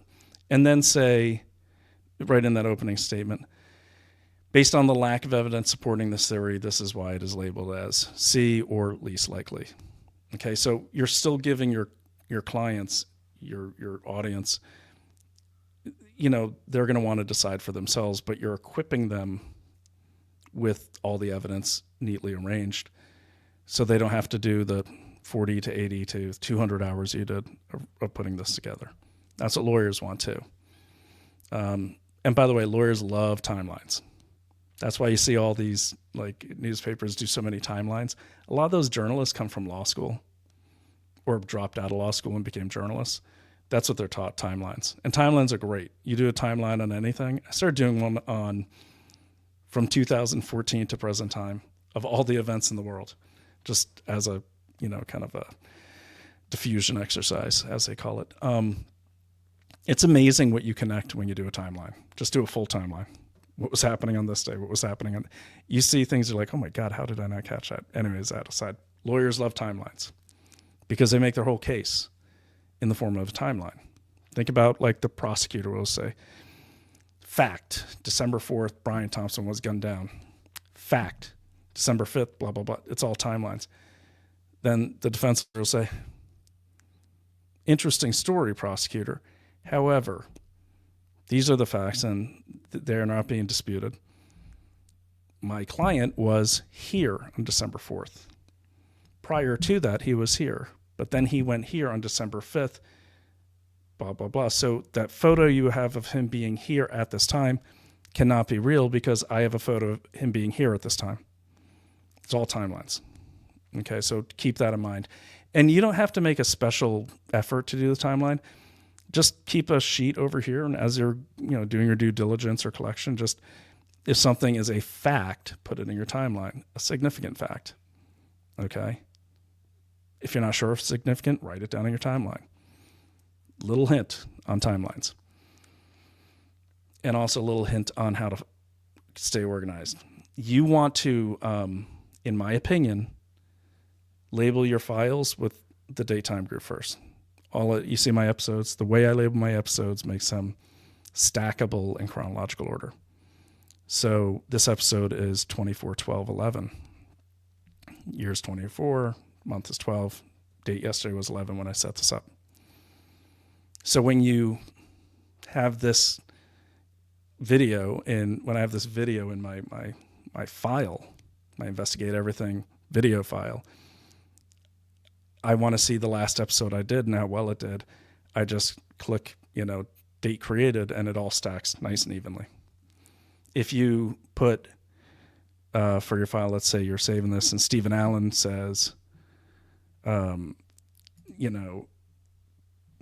so Stephen Allen says, my favorite Rumble videos, and then he says, monkey throwing things at kid at zoo. And he just puts this the file. And then he puts December 5th, 2024, monkey throwing things at a kid at a zoo. And then he has another thing that says May, blah, blah, blah. Well, the problem is May is going to come before, December is going to come before May alphabetically. and then your numbering is going to be all messed up. So if you put the year first, it just makes it all chronological. It's a little thing, but trust me, you're going to collect a lot of data. It's a pain in the butt finding things, and you want to keep organized right from the start. By the way, guys, I do use OneNote is my go-to trapper keeper, so to speak, for those my age. Of all the, like, they have case software and things to get organized. I just OneNote is great. It's easy. I'll be sharing my OneNote case file with you. It's just very interactive. It's a very good program. It comes with Microsoft. Yeah, some people might say, yeah, but they're gonna look at all your stuff. Brothers and sisters, anything you're doing online or on the phone, they're looking at your stuff anyways. Might as well go with the company that has more customers because they have more people to look through. And keep that in mind too. If you don't want your stuff getting out, meet in person. There is no secure thing. As we saw, Signal's not secure. We know Telegram's not secure. All these things people try to say are secure. Who do you think makes those things? Or if they don't make them, if you're the FBI or the NSA and someone announces this super secure thing that the government can't monitor you on, of course you're going to get in there so you can monitor it, because the only people on there are people that don't want to be monitored. It's going to be juicy targets. So just keep that in mind. There is no secure comms. Maybe the black phone that what's his name promotes, the guy from Blackwater. But maybe I haven't tried that out. But as far as online stuff, there is no secure. That's all garbage. Don't spend the money. VPNs, yes, definitely. It's good to scramble your IP address. Doesn't mean they won't know who you are. It's just hard to spam you and hack your actual computer. So that aside. So I use OneNote. I like OneNote. It reminds me of the Trapper Keeper I had in elementary school.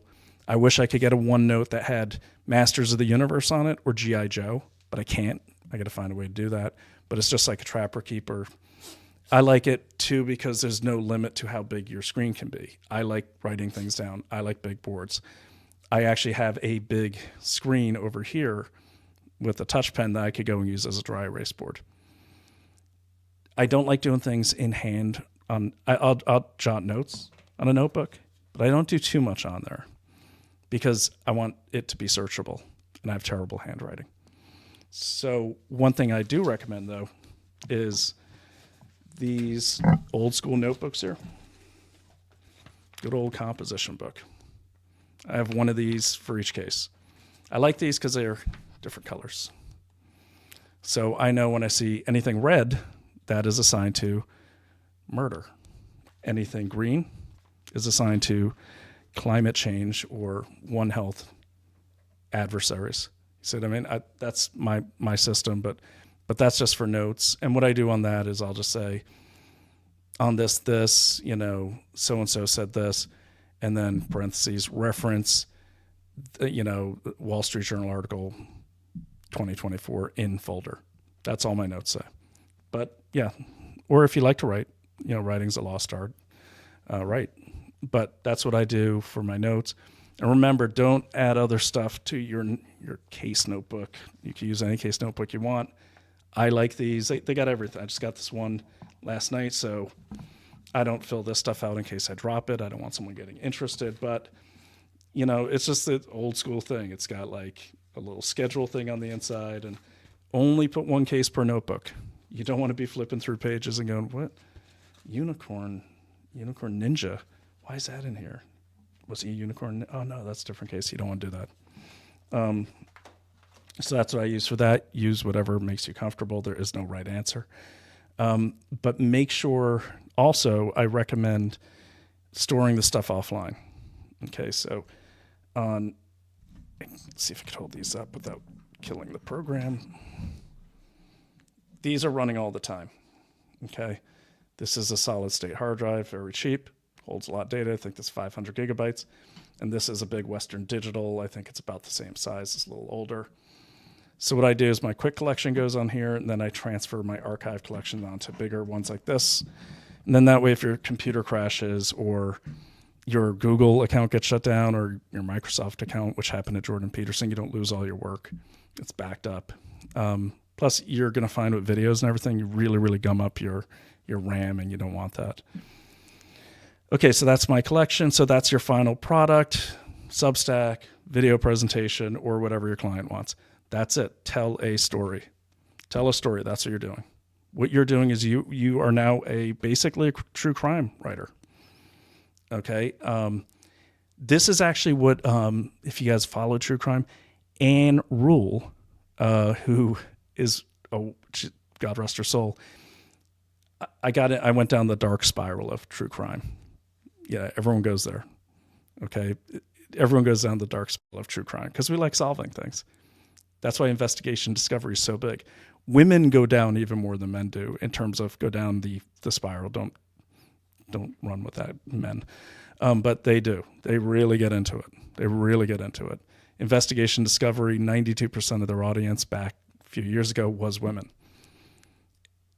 And I got to say, women are the ones I've hired. The people I've hired a couple hundred people for my private firm when I had that open.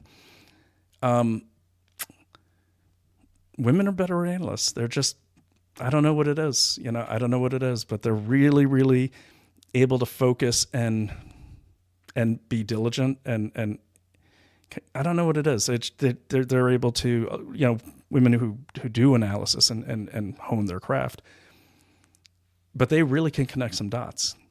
Like, I always assumed I was a better analyst than my wife, Naomi, because she's technically an investigative journalist if you read her work.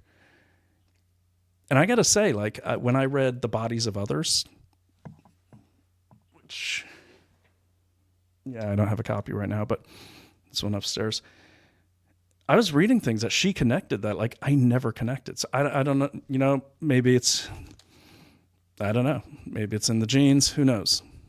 Okay. Men are better, in my opinion, men are better at surveillance and field work. Men can literally stare at a building they're watching for hours and not think of anything but that building. It's kind of like Putty on that plane in Seinfeld. That's our gift. But women are, in my opinion, just, anyways, how I got on that, I don't know. Thank you, Blue Wolf, Eric Prince, and Blue Wolf is here. Love Blue Wolf. Welcome. All right, so why they say women are better at it? Oh yeah, so you're writing a book. That's really what you're doing here. You're writing the story, but you're writing it so your audience can either understand it. You're writing it so you can try this case in the court of public opinion with facts and diligence. That's why I do this. Or you're writing it so you can expose the way, allegedly, because we're still investigating, but you could expose the way media seems to, in my opinion, have an unholy alliance with DOJ in New York to push narratives, whether those narratives are true or not. They want this narrative. You might be doing it for that. I'm doing it for all the above, not for the client, because I don't have the client. If Tom Dickey of his law firm out there in Pennsylvania is listening, I'm always happy to work for the defense. Okay, always happy. This guy, I like this guy. The kind of lawyer I like to work with. Anyways, but that's what you're doing. You're writing a story, and it should be big. Now, if you want to, really quick on marketing here, if you're doing a Substack or anything, think of your audience. Okay, think of your audience. Imagine your audience is me, or imagine your audience is, I don't know, Liberty. Oh, thanks for that. I just got this mic. All right, say Liberty's your audience, or Blue Wolf is your audience, or Eric Prince is your audience. They're not going to have time to look at a giant chart with all these lines and everything. Not going to have time. Don't be these. If you're going to do a good investigation, remember, you can do the best investigation in the world. The only thing your audience or your client is going to see is that report you deliver. That report you deliver. So please don't be one of these people who does a mega thread on X or does a mega chart with about 1 million nodes and lines going everywhere and everything leads back to Bill Gates. you're wasting your time. And those things are so annoying. Like if I handed that to my first special forces commander, if I said, hey, look, sir, I've answered your question, I'd probably get my ass kicked or kicked out of the unit. Like seriously, small bites. So if you have a lot of stuff you want to present, I mean, my case books, when I turn them into clients, are usually 200 pages minimum, depends on the case. So you can't really do a 200-page Substack. No one's going to read it. The best way to do it that I've seen, and I actually got this advice from Cindy Druckier. She's a friend of mine. She's the wife of Jan Jekelnik over there at Epic Times. But I did ask her, I said, man, I got all this stuff. I want to write it. I can write, but you see intelligence world where you get reports, you put them into a database, you write cables, you put them into a database, they just go. And then they become something magical at the other end, or darkly magical.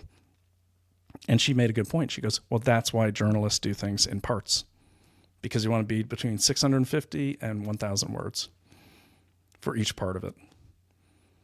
And then you could do a special edition, and that's where you get into the long form. Okay, that's where you're getting into like 2,000 to 5,000 words. That's it. So parts, so case like this, I should be doing 3 parts a week, and I'm going to do my best to do that. So yeah, remember that. If you really want people to look at your stuff, keep it to 650 to 1,000 words. Keep it short. Keep it well-sourced, and your sources don't count as your word count. That's what people read. Look at the fast-rising media on our side of this fence. Great examples, Vigilant Fox. Now he has Vigilant News Network. What's his secret? I know Vigilant Fox. He actually worked for Daily Clout, and then he's become a friend. But I asked him, and it wasn't him that told me, but it was the people that have hired him, the people that underwrite him. And I said, this guy's stuff is great. What is his secret? And this person said, well, he has the ability to take a story like what is going on in this lab, read multiple sources, and condense that down to 650 words with an action paragraph, action thesis right up front, and a nice wrap up at the end. It's quick. It's a good hit. And so you say, for instance, I don't know, icebergs are not melting.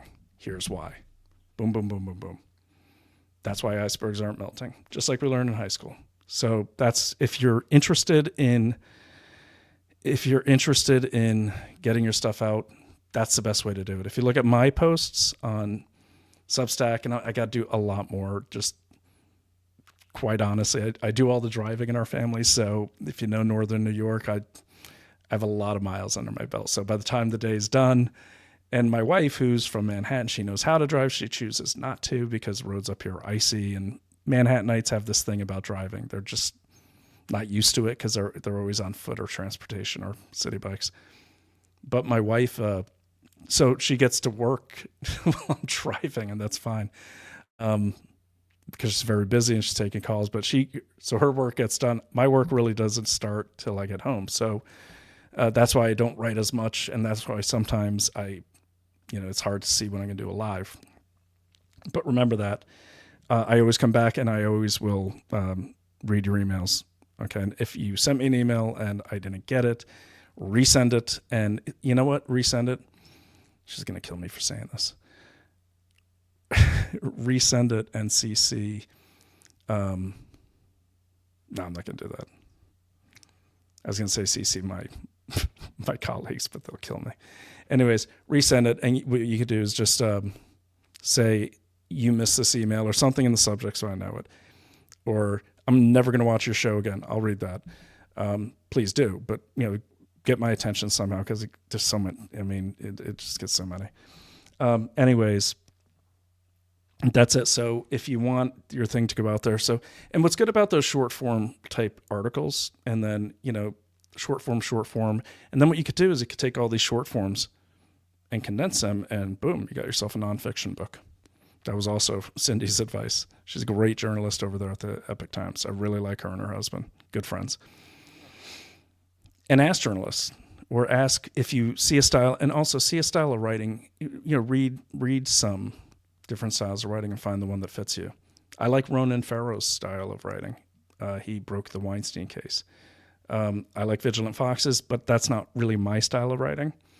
There's a guy named Philip Lashinsky over there at the Daily,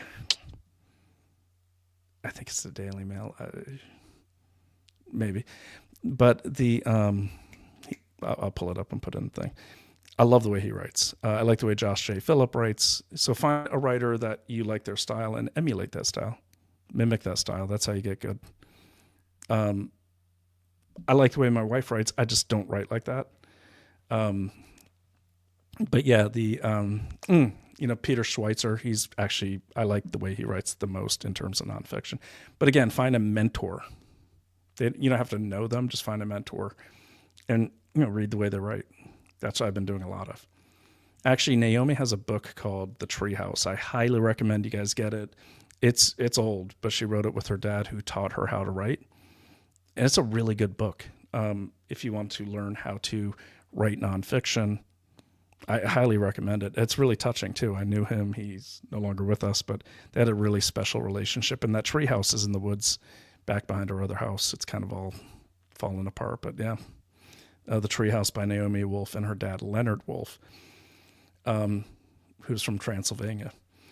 But, okay, I've been going on here for like 3 hours. I haven't even shown you footage. Okay, so here's what we're going to do. I am going to just put the video up. We're going to run this one long, and then I'm saying this in case Kate's listening to. Kate, I will break this into 1 hour segments. But for now, guys, I'm going to go ahead and make sure I still have a dog. Make sure he hasn't run off. I'm going to put the lawyer up here. Okay, so really quickly, let's get this up. So just to summarize, we talked about everything. It's funny, I'm talking about organization, and I'm so disorganized in my presentation today. Let me go through the comments really quickly. Guys, what I do want you to do is watch everything I put up, okay? Now, we're going to come back, okay? I'm not going to relaunch a stream. We're just going to keep going. We're going to come back, but make sure you watch this stuff. And again, like I said at the beginning, the content's important. You can record it. That's fine. You can even record it with like Otter AI to get an instant transcript. You can even turn on Microsoft Word and hit that little microphone, and it'll transcribe for you. Do whatever you want. But definitely, just so you know, the videos I'm playing for you and the clips I'm playing for you, I've really gone through a lot of videos. These are the ones that stuck out. I'm not trying to make a point here. What I'm trying to do is show a chronological pattern of watching this case evolve in the public eye. So watch. We're gonna get. Let me get the downloads ready. I don't want to start with the lawyer though, because I want you to see it in chronological order. So give me a second. I will. Let me see here. What I'll do in the meantime, I'll play the timeline from the other night, so you're not sitting here watching me. And oh, by the way, the way I'm able to go all night is two things. I get this Limitless stuff from 1775 Coffee. They are a sponsor of mine. Just go to 1775coffee/unrestricted from the unrestricted invasion time. That's our promo code. This Limitless stuff is great. If you don't have time for coffee, like if I'm doing like today running late, I will wake up with my 3 hours sleep. I pop some Limitless. You can find this over at 1775coffee.com. This is a great company. Their coffee is awesome. But check them out and then use promo code unrestricted. And I think you get 10 or 20% off. I forgot what it is. But and their website's hilarious. I know the guy that writes it, but it is so funny. 1775 Limitless. I love these things. They're great. And they do have money back guarantee. So try them out. This is like, it's like natural, like Adderall for me. It's a blend of lion's mane and different mushrooms. This stuff rocks. I love this stuff. So that is 1775 coffee. And the other thing that gets first thing I do in the morning and first thing you should do is hydrate, right? So let me yep, you guys are listening to ads, but again, I can go 5 days in a row on very little sleep because I stay hydrated and get outside, get some exercise. Need to work on my arms. But right now we've had Native Path. Let me get the banner up there. Okay. So Native Path is a sponsor for Daily Clout. This stuff really is awesome. Okay. This stuff really is awesome. I'm going to just take the scrolling off of it so you can see what I'm talking about. So this is Get Native Path. So this is there's a new thing I'm going to share with you. There we go. All right. So getnativepath.com/Daily Clout. They sent us a motherload the other day. I'm so excited. Collagen. If you are 45 or older, things start aching. Okay, unless you're like in super great shape, or even so, things start aching. Probably got a lack of collagen. Okay, hair getting thin prematurely. Probably got a lack of collagen. Probably not drinking enough water either. This collagen peptides it goes in I do 2 scoops a day. They say to do 1. I even made eggnog with it the other day. You can't taste it. That's the thing. It's tasteless. But it says support for bones, joints, skin, hair, nails, and digestion. Also helps me sleep better too for some reason. But check it out, and that is Get Native Path. They sent me this handy dandy shaker. So the other day what I did, I don't know if they approved this, but I did it anyways because I really love eggnog, but I hadn't had my collagen. So what I did is I took some whole milk, unpasteurized, of course, because I live on the edge. Put a scoop of collagen in there, 2 egg yolks, some pumpkin spice, and a stevia, shook it up. Instant eggnog is really, really, really good. And for the second one, I did all of the above, and I added some Larceny bourbon. Highly recommend if you drink Larceny bourbon. But yes, eggnog and bourbon. If you're not a drinker, it's still delicious anyways. Just make sure you use extra pumpkin spice. Oh, and the vanilla extract. Okay, so that is getnativepath.com. And we also have a new thing that they are asking us to promote, and that is, it's called Native Hydrate. So Native Hydrate is this right here. Let me get that up here. Sorry, guys. It's kind of fun to stream all day. I haven't done this in a while. Okay, here we go. I got a list of these. Yeah, so, yeah, there it is. Great. So Native Hydrate, same company. It's Native Path. But what they're doing is this promo here. Let me put this up for you. Okay, here we go. All right. Get Native Hydrate. So this stuff is great. Like, you've had those nights, I'm sure. I was up till, again, I went to bed at 5, a little after 5 in the morning. Okay, got up at 9:13. So glad I had this, because what this is it hydrates you better than Gatorade, I swear to God. And it's really good if you use it with coconut water. This is electrolyte and amino acid drink mix. I think, was it Blue Wolf? Were you the one that said you got the hydrate? Speaking of sending, sorry. Oh, I think yeah, Blue Wolf. I think you are. Give me a thumbs up if we're talking about the researcher murder, just so I know you're that person, because I think you come across different in the text, in the emails. But Native Hydrate, if you guys are going to be digging in and burning the midnight oil like I do, which, you know, I think if you're going to be a real detective, there's a couple things you need. You need a kind of, you know, off the grid office or research area. You got to have some sort of like skill set that no one else has. You know, like, for instance, in my cousin Ernie's case, he's really good at Scrabble, and he knows all the characters in daytime soaps. That's his special power. I'm just kidding. I'm just giving him a hard time. But anyways, so that's what you got to do. You got to be a detective. And you know what? I kid you not. I actually have a magnifying glass. You know why? Because I don't always want to like blow up my computer screen and wreck my formatting. So sometimes I can't see, so I just hold it up. But anyways, you also need to stay hydrated. So Native Path, this is the tangerine flavor, which I'm super excited about because I've had the mixed berry forever, which is delicious. Support for hydration, recovery, and muscle health. I'm not kidding you. When you're as tired as I am, you're also dehydrated because we drink things we shouldn't drink, like coffee and stuff at night, or you just don't drink water. And they say like 74% of the American population does not get enough water. That's scary, especially that our bodies are almost completely made of water.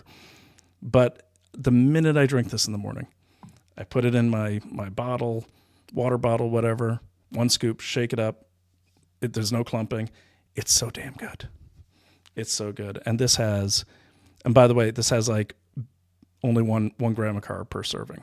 1 carb per serving. I love that. And only 5 calories per serving. But the all natural ingredients, I'm not going to bore you by reading them.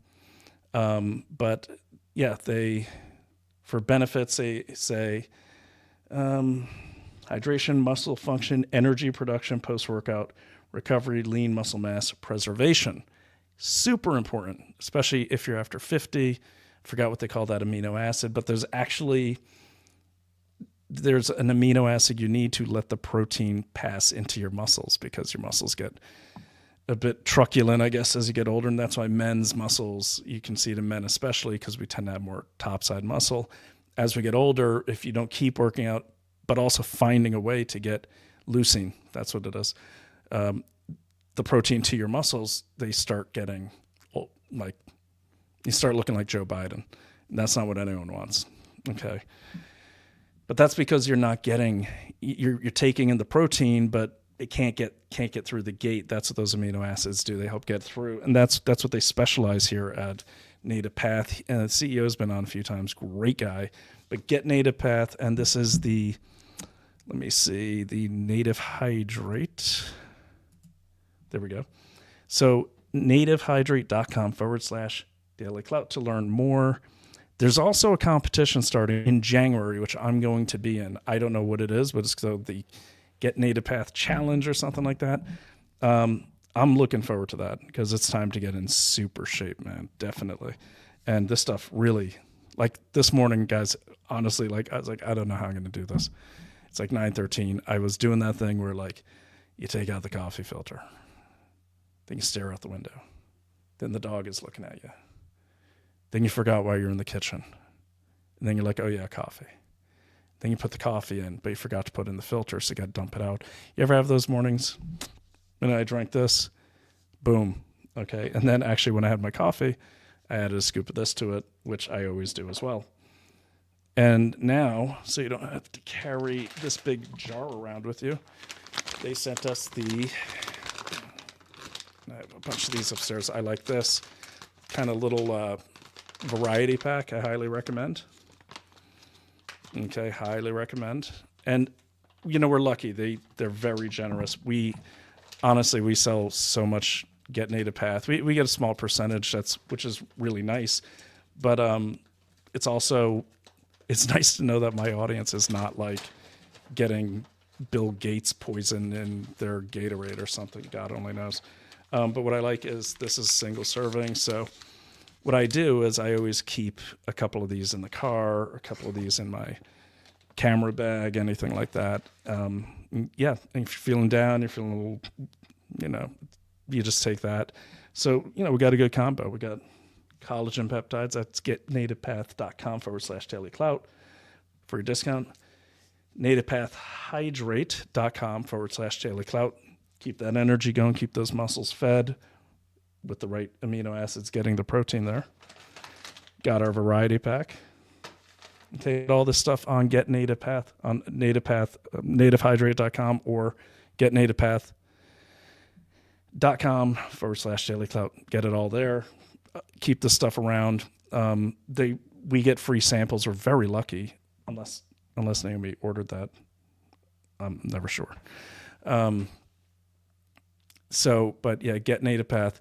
And yeah, the reason why they're so happy to send us some free samples is because we go through so much of this stuff, and Naomi's always drinking it on her show, but like, we're not faking it. We love this stuff, and I can't recommend it enough. And I don't recommend anything on the show that I don't actually use. Okay. So like Birch Gold, for instance, I'm not going to show you my statements, but I've moved all my stuff. The little I do have, I did move it into there, and it stopped going down and started going up again. I looked at my old 401k. Oh my God. There were some garbage stocks in there, tons of Chinese stocks. I was even invested in BlackRock because I transferred it out of a government 401k. I was just letting them run it. I didn't care. And I looked and I'm like, God, why am I in all these crap companies? BlackRock's a good company to be invested in, but they're evil to the core, so I don't want that. Gold is great. So get Native Path, and then I don't even need to talk about Birch Gold, because if you're not getting into gold with all the uncertainty, actually, it's a good time to get in gold. It's honestly the best investment you probably could have made outside of Elon Musk or Pfizer if you were shorting them because they've just crashed. But gold, gold used to be a joke. It used to be like the thing old men promoted on like PBS, but or like CBS, but only at like midnight. But gold per ounce, where is it now? I know. Yeah. Check out this chart. And it's good now too, because it's so expensive.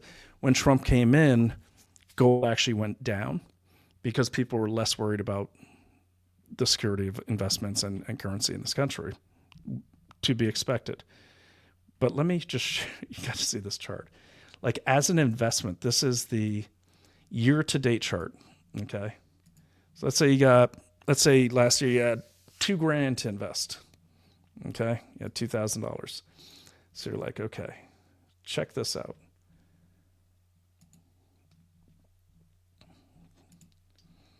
Okay, here we go.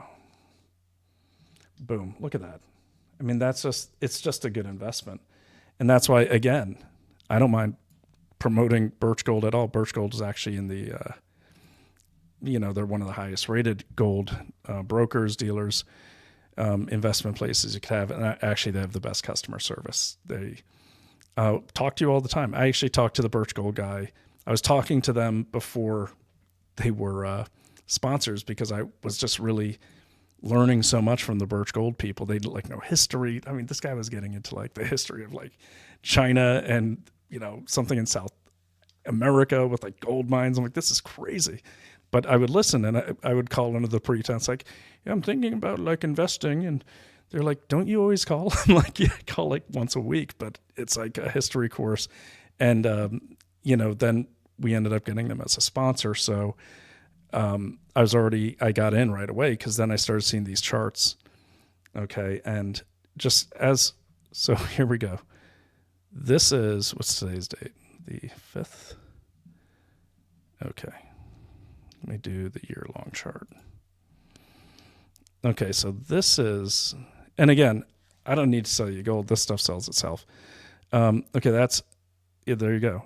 So this time last year, the 12th, gold was at 1993.20 an ounce. Flash forward to today, and you have gained, there it is, 35.79%. And actually, we just saw it. I don't pay attention to daily charts on things like gold, but it's having a good day. So when gold does good, something bad is happening. Keep that in mind. That's why it's such a good investment, because, yeah, we got Donald Trump in, and that's great. I don't know what comes after him. Okay, I don't know. But I do know when bad things are happening, gold does great. I also know that the Chinese Communist Party and most central banks, from our enemies to our allies, are hoarding and buying up gold. If they're doing it, you might want to get on board. Doesn't mean you're mingling with them as investments, but if they know something, you might not know it, but if the bad guys are doing the one thing that preserves their wealth, maybe they're planning something bad. I don't know. but I like to follow them. It's like if you see Gordon Gekko from Wall Street start buying up, Apple futures, you might want to buy Apple futures because he's evil character from Wall Street, but he's rich. Follow that lead. And that's the thing. The Chinese Communist Party seems to be about 10 steps in front of the Western world. Okay, a lot of it is hyperbole promoted by them, but you can't deny that even though their economy is crashing, kind of, is it? We just don't know because they control their media. But the point is, they got a lot of money, they got a lot of influence, and they're hoarding gold. That's why I buy gold. So if you go to Daily Clout, you can text Daily Clout to 989898. You're going to get a free info kit. It's awesome. It's worth it. You can also, I don't know if I should say this. I'm going to say it anyways because I really like Philip Patrick over there at Birch Gold. He's been on the show a few times. I'll say this. Make sure you're going to text Daily Clout 989898, right? But if they're going to call you or they're going to email you. In the text, they'll say, would you like us to call you or email? You can say neither, and that's fine. They'll leave you alone. But if you do the call or the email, tell them you saw this show. And because just say Brian O'Shea really, really likes Birch Gold and was telling us great stuff about it. Really likes Philip Patrick. I really like that guy. Because I want you to, here's the challenge. I want you to get as much education from Birch Gold as possible. They're going to give it to you anyways, but your challenge should be see how far you can go. Like, for instance, I've gotten them so far where I've been able to extract like where they, where they went to college and everything. It's just a good practice, but also they want you to know. That's what I like about them. They want you to know about the market. They want to educate you. So, be open to that. And then you can come back here to this show. And then when we're talking about China, you could say, hey, Brian, do you know that Xi Jinping just claims he discovered a huge mine 2 weeks ago? I'll be like, what else is he mining? Because you're not only learning about gold, you're learning about minerals and the mineral market. It's fascinating. And as you can see, it's one of the best investments out there. And by the way, this is just the 1 year chart. Check out the max. What? Okay. Boom. Or check out the 5 year. The max is less impressive than the 5 year, and this is only back to 5 years.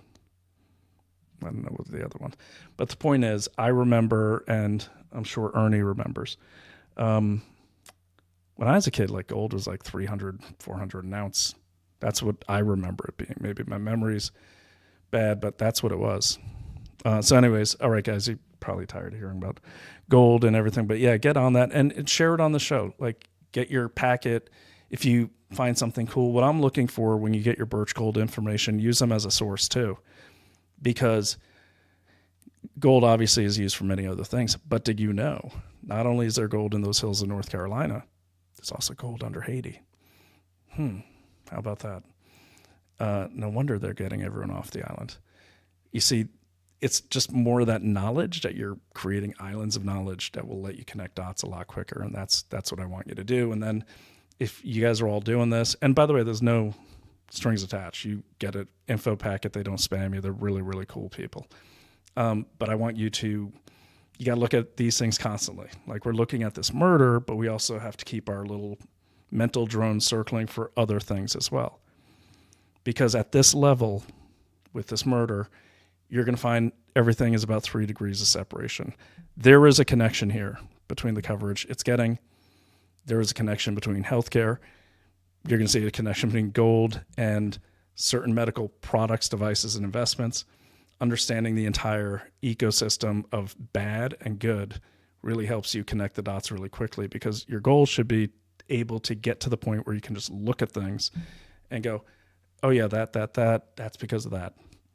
And a lot of you are like that already. But I love the fact that I've got my 10,000 hours. I've done more than 10,000 hours of investigations.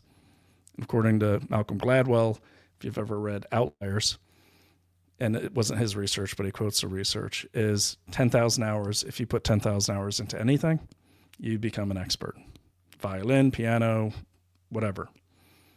That's me with investigations. And then you have that breakthrough. It's just, you can figure things out. Not only are you figuring out what you're looking at, you know where to look, just as an involuntary reaction. Okay, involuntary reaction. Like J.J. Carroll said this on his show, because he texted me and he's like, hey man, check out this interview I did. And I'm sitting on my couch and I'm like, okay, you're debating some guy that looks like he's from San Francisco. And then he's like, yeah, dude, I tore him up. And so I start Googling the guy's name, did my deep dive, know where to look. And I got back to him in 5 minutes. I said, this guy's an Antifa, right? He's an Antifa member. And JJ's like, what? And I go, yeah, he's Antifa. And even the host got mad at me. He's like, I've known this guy for 18 whole months. He's not Antifa. I'm like, he's Antifa.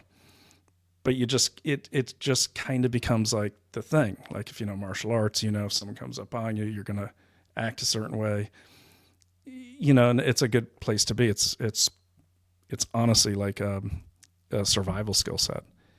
Analyzing a situation, analyzing a story, analyze everything, investigate everything. That's where you want to get to. All right, guys, here's what we will do. Let's get this started. Don't forget, text Daily Clout to 989898. Get your free info packet. If you talk to them, if you email them, say, if you want, just say, hey, I want to know why bad people are investing in gold, or, get them to do your research for you. That could be your next Substack. That could be a next episode of the show. But I want you guys to just pump Birch Gold for information, because they're an awesome client and they will meet the challenge. They'll be like, all right, you want to get info from me? I'm going to teach you. You're going to learn a lot of stuff. It's honestly like getting a free education. Even if you don't go with Birch Gold, which I highly recommend you do. I've been with them now for 6 months and it's just been great. Low fees, great customer service. There is no honeymoon period. They treat you like you're a high roller every day. I love it. And they're really good guys and girls, and they know their stuff. All right, we're going to take a break. I'm going to go ahead and just play the lawyer interview now for the break. You can rewind this. This is just so you know the timeline here. Take that down. Okay, so you know the timeline. This is the defense lawyer. So what happened was on the 10th of December, I get home, drop Naomi off at the train station. I'm really tired. I just want to fly a drone or shoot a gun because I hadn't done that in a while. I've been in my lair doing this for too long, looking at this killer. I get home, lay down on the couch, turn on the TV, and they have a suspect in custody. I'm like, wow. I felt like Jack Reacher, like, wow, that's a really impressive response time, boys. But I'm seeing this. So this guy on the 10th, Mangione, he got arrested. He got taken into custody. Now, what happened is he's been taken into custody in Pennsylvania. Now, things could have changed. We've been on this podcast now for 3 hours. But as of last night when I went to bed, he, as far as I know, he's fighting extradition from Pennsylvania to New York. And I don't know if he's lost that or not. In New York, what they want to do is they want to charge him with obviously capital murder. They've made their intentions clear through the media, and that's what they're going for. So with that said, the lawyer, this is on the 10th, this press conference. This lawyer, his name is Tom Dickey, I think. He is one of the top-rated lawyers, I later found out, in the country, top-rated defense lawyers in the country. And he is representing Luigi Mangione. Just so you know, Luigi Mangione comes from a pretty well-off family. They are they own a number of, it's like 12 nursing home type care facilities throughout Maryland, mainly northern Maryland, like Ellicott City, Havre de Grace, all these places, Taneytown. So that's their tie into healthcare. Okay. And obviously United Health is the biggest healthcare company out there, so there's always going to be a tie. So, but anyways, that's what he comes from. He did. Let me put up his face so you know what I'm talking about. He did graduate from. He was in Stanford, and the kid's really smart. I downloaded his whole graduation speech. I'm just trying to pull this up here. So he's 26 years old, graduated in 2016 from Gilman School, which is a very, very high-end school for high school, private high school. So he graduated, top of his class. He's kind of makes computer games. He's clearly a health nut. The guy's jacked. And he was working in Hawaii.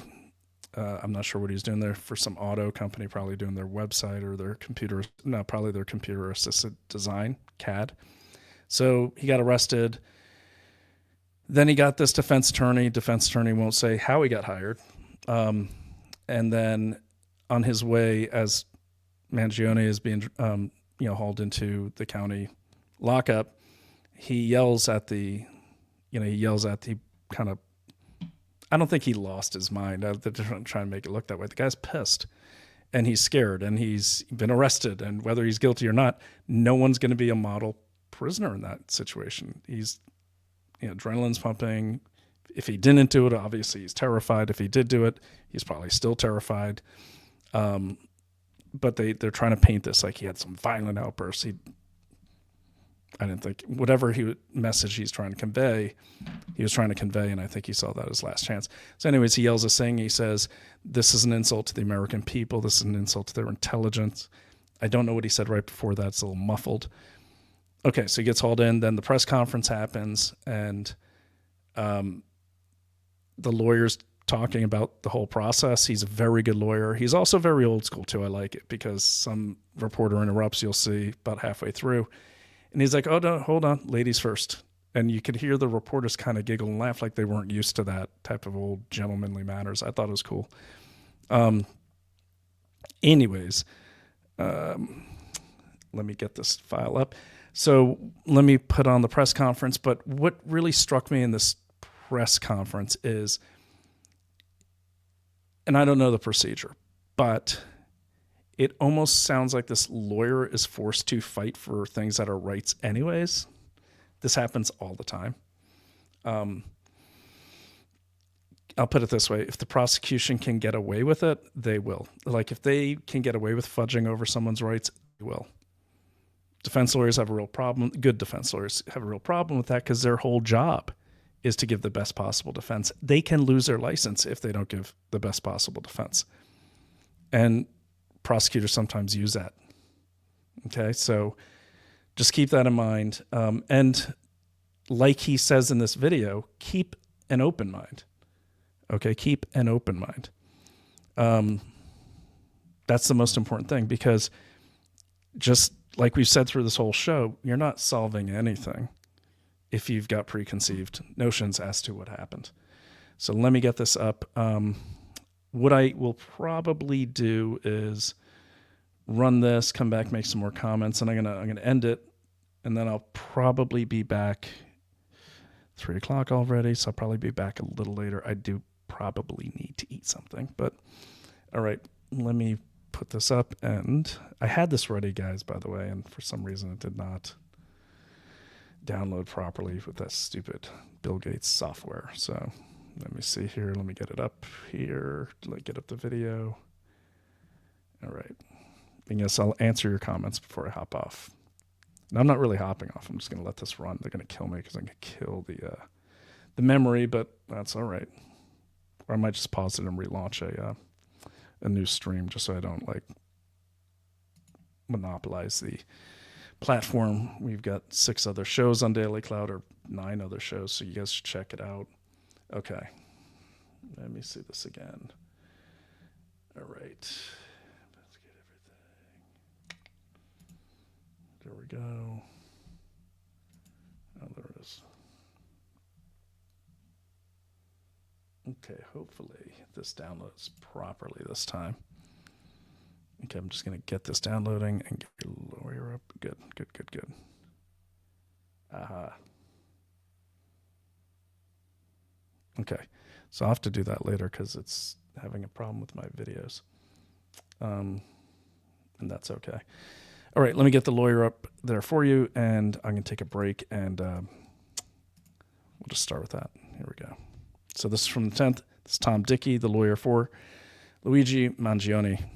This is really interesting. Really interesting. I hope you guys do watch it. I'll be back. It's long. You don't got to watch the whole thing. I'll be back in about 20 minutes, okay? But I'm going to keep the stream going. All right, so come on back here. Oh, and so you know, if you are inclined, by all means, keep these investigations going. And I'm trying to actually grow a donation-based investigation firm that is free of licensing. That is my ultimate goal here. But if you'd like to send me, if you're on Rumble, I don't know how it works. Maybe you Rumble veterans do. But I think I'm set up for Rumble rants. Those are like small donations, like buy me a cup of coffee and all that. You don't have to. But if someone wants to send me a nickel or something, I just want to see if it works. So if you're on Rumble, I'm not sure how that works, but I think you can send Rumble rants. Or you can go to, and again, if you can, if you can't, that's fine. We're going to do this anyways. Until Naomi says you need to go get a job doing something else. But all right, Give, Send, Go right there. Boom. Investigate everything. The ultimate goal of those donations is to fund these investigations so I can get more researchers and get more people to help me. I just have me. Okay. And get out there to the field. I want to be down there in Altoona, Pennsylvania, where this kid is with the camera. It'd be great to have more people helping me produce that sort of thing. But, you know, people need to make money. And so Daily Clout is a, it's a donation-driven business. My thing is I don't, I have like one client at a time that is not involved with this at all. But I can't use, a lot of times I can't use that money to do this because that money goes into my mortgage and my food. It doesn't make a lot, but it makes just enough with my VA benefits where it allows me to put like a whole day in on this sometimes. And the days when I'm not around, that's usually because I'm working for a client. What I'd really like to do is get to the point where not only me, but, get some donations going so we can kind of build out this army, kind of build it out, kind of create a bank where some of you start doing it. And then you're like, hey, Brian, this guy's heading over here. Do you want to fly out there and meet me and help me shoot some video? Yes, I do. Let me dip into the fund here and fund that, write it off, that sort of thing. That's the goal of it. I can't fund that myself. I'll go broke. That's actually kind of what happened through the pandemic is I just spent way too much money on all the stuff we investigate. So again, I'll keep going, but it makes it easier. That is the goal. The goal is to get enough and take that money, probably even put it in Birch Gold and invest it so we could grow this because it'd be great to get a citizens army of investigators, highly trained, very tactical, very strategic. I love it. I love the idea, but that will have to come with donations in the long term. If you get a chance, givesendgo.com/investigate everything. That does not go to Daily Clout. That goes directly to investigate everything. That goes into the show. Hopefully that'll let me hire Steve Allen and can produce for me. I think he mentioned being interested in that in the future. There's that. Really quickly, take a few of your comments and then we can go. So if you get a chance in givesendgo.com/investigate everything. By the way, GiveSendGo, I really like those guys. I set up that campaign and they actually called me and they said, would you like me to pray with you or send you a prayer? And as raised by a Catholic mom, but I'm not a regularly attending church going guy. I just, typical New England Catholic, I guess, but definitely a believer and very spiritual. But I thought it was so nice. And I was having a bad day, and this nice person from Give, Send, Go calls me and said a prayer with me. It's beautiful. And they do have a thing on there. So if your money's super tight and you just want to show appreciation, but you can't afford to, totally get it. You can actually send a prayer.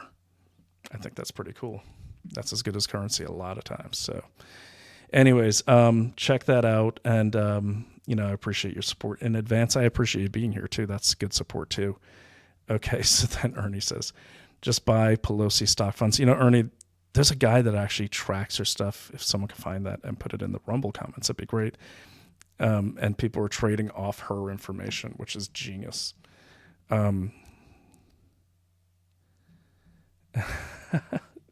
So he says stalking the Birch Gold.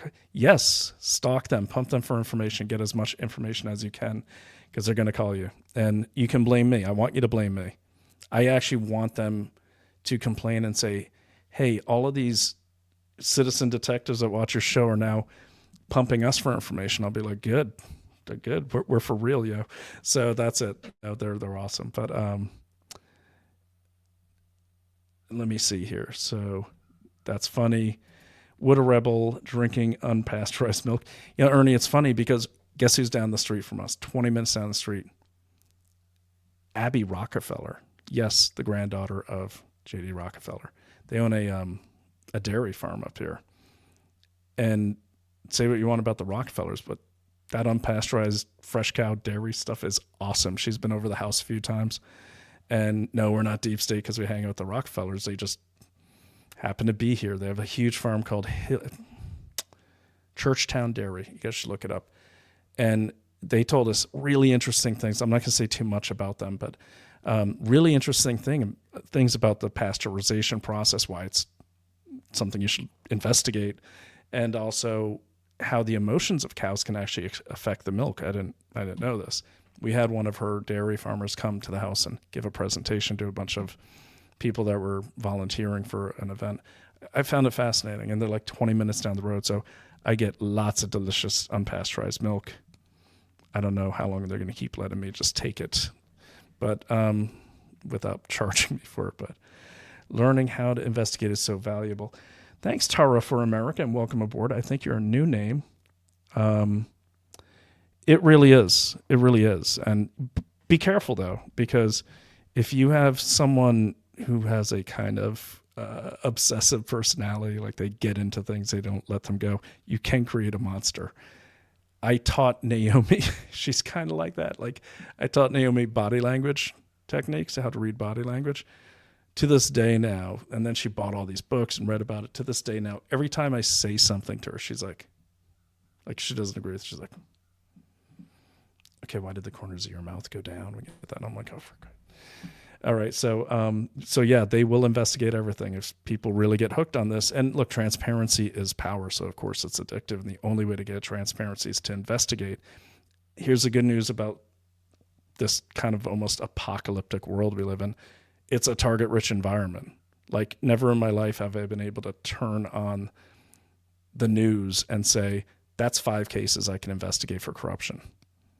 Everything's corrupt. Okay, so there's a lot to investigate. But make sure you know why you're investigating it. Like it should in some way have an impact on you. Okay, I only say this because time is money and time is the one thing you can't get back.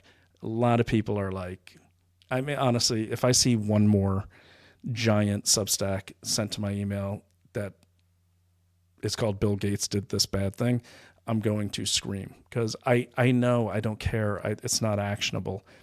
The reason I'm focused on this particular case is I don't like the precedent of how criminal justice is handled in New York, especially New York City. I have an address in New York City, so that scares me. I have a daughter in New York City. So this is why I'm putting so much pressure on this case, not to prove this guy innocent or guilty, but to put the pressure on DOJ to make them do their job. Because as I see it, I don't think they're doing a good job. And that is not the beat cop's fault. It's their boss's fault. We'll see what kind of evidence that this lawyer gets. That's my personal reason for doing this. Also, if you watch the first episode of this, there was 1 or 2 news pundits that started angling it towards, oh, well, they're in danger because of controversy over the vaccine. Well, that's a narrative that they've kind of just laid down. Like, oh yeah, let's blame the people like us for CEOs getting shot by, people. Like, So I see them setting up all these narratives, and that's why it's important. I also don't want socialized medicine, and either this case is being used reactively to promote Obamacare, which is socialized medicine, or hypothetically it was created for that reason. And it might sound far-fetched, but keep in mind, look at the front pages. We got drones harassing a city in New Jersey. We have, as it turns out, we have a giant pharma company that, probably committed major crimes. We have a mad scientist named Peter Daszak who wanted to vaccinate bats so they could vaccinate us. So it's not beyond belief to think a multi-billion-dollar fifth largest company in the world might have a reason for doing really bad things that we only see in movies. Okay? Just saying. So, So thank you for that comment, Tara for America. Please make sure you follow on Rumble. I don't get anything out of being followed on Rumble, but you know what? I am married to the boss. So anytime she sees me like flying the drone or taking a break, she's never going to say, hey, you're late getting your description in, because I want to be the first largest show, because I think this is important information. Not that it's any more important than theirs, but it's a little spouse competition thing here going. Naomi's got like 17,000 followers. I've got like, 7 or 8,000 on Rumble. And so the more followers you get, the better. Plus, the more you're following, the more people follow. And then we're going to spread this, investigate everything, this new awesome triple ninja skill set you guys all have, or we're all going to enhance together. Just imagine that world. Imagine it. Like 1 out of every 5 people can investigate like we do on this show. 1 out of every 5. That's a great goal. Can you imagine how hard it will be for the future Mitch McConnells or the future, future like Jamie Raskins or the future Jamal Bowens to try to pull one over on the American people when 1 out of 5 is diving deep like this? And the only way you'll get there, the only way you'll do it, it's got to become a part of your life. Doesn't mean you have to do a podcast for 3 hours, 4 hours, but it does mean every day you need to be collecting, sorting, reading, collecting, sorting, reading. And your break should be reading something to enhance your knowledge, and then your break should also be something that gives your mind a complete break. That's called diffusion exercise. There's a great book called How to Think Like Sherlock Holmes. You should read it. Diffusion exercises are when you totally shut your mind off. You have to do that. Because think of all this information we're putting in. Think of it like a moving truck just dumping off boxes in the garage. If the trucks keep coming and you don't shut the garage, you're never going to get in front of it. So you got to shut the garage, and you have to organize, stack those boxes, or you're going to get overwhelmed. Your garage is going to overflow. For me, that's doing this show. It helps me process what I'm learning by talking to y'all. But you have to take that diffusion exercise. So that could be, some people actually take a shower, because you can't really think about anything but taking a shower. And that's actually what meditation is not thinking about anything at the basic level. You could take a walk. You should go outside, do some push-ups. Sherlock Holmes used to do a pipe. And if you remember, he used to say, this is a 1-pipe case. This is a 3-pipe case. His pipe smoking was his diffusing exercise. He's only thinking about that pipe. And it's letting his mind catch up with his research. So make sure you do that too. But other than that, you got to make this a part of life. And I think everyone is a detective. I think we just forgot how to be it. Little toddlers, once they learn to walk, they can find anything, even the stuff you hide from them. We all know that, parents. But I think we're just naturally curious. And this is, why not hone that skill? And look, I'm never going to say I'm not really good at this, because I'm really good at this. But I'm really good at this because I've put in thousands of hours and years, and this has been my profession. But even if it was my profession, I only did it in a half-assed way, I wouldn't be good at it. There's a lot of former colleagues I know, they they can't figure out a crossword puzzle or a Wheel of Fortune board. I really like this stuff, and I hope you do too. And we're going to, I don't know, we may even be sending the state and the defense team a bill after we're done with this case. This is a good one. It's a good one for this show, and it's good for preserving justice at that level. They're running rampant in New York. Don't forget that. They're going crazy in New York. Okay, so, and we got to, well, Ernie, I am not smoking a thing. I'm not going to pitch my little supplements here, but I am currently tripping out on bison organs from the Wellness Company. I actually take bison organs. I'm not going to pitch those right now. Bison organs from the Wellness Company, heart, liver, and kidney. And I love those things. It's better than a multivitamin. It's nature's multivitamin. I pop those every morning, and I pop magnesium every night for sleep. And I'm kind of a bit trippy sounding because I was up till 5 a.m. I went down deep on this case. So there we are. But I'm going to get more coffee once I get this video going. So no, I'm not. I don't smoke. I had a clearance until I was like 39, so I never did. I tried it a few times, but honestly, like the first time I ever smoked, I was like, this is great, man. I see why people are smoking all the time. And what ended up happening was I ended up playing Xbox for like 2 days and not giving a shit about anything. And I was like, I can't do that again. That's going to waste my life. So it's just never been for me. Good bourbon every now and then. And, or as he said, some cold rice and some rat meat. No, some good bourbon. I don't really like pot or any of that stuff. I like keeping this sharp. My diffusion exercise, believe it or not, is, don't laugh, RC cars and drones. Love them. It's just, I stopped doing that for like a year and I was so angry all the time. I'm doing it again. And also shooting, knife throwing, all those kind of things, and it's just, those are good exercises for me. And I'm venturing into things that Naomi wants to do with me, like hiking and, yoga, which I like, but I'm just not that limber. Okay. That's what I'm smoking. Ernie, I am smoking life. My latest book, Crime Opera at McPherson Books. It's about applying their Nuremberg punishments. Okay. So Doug McPeters, thank you.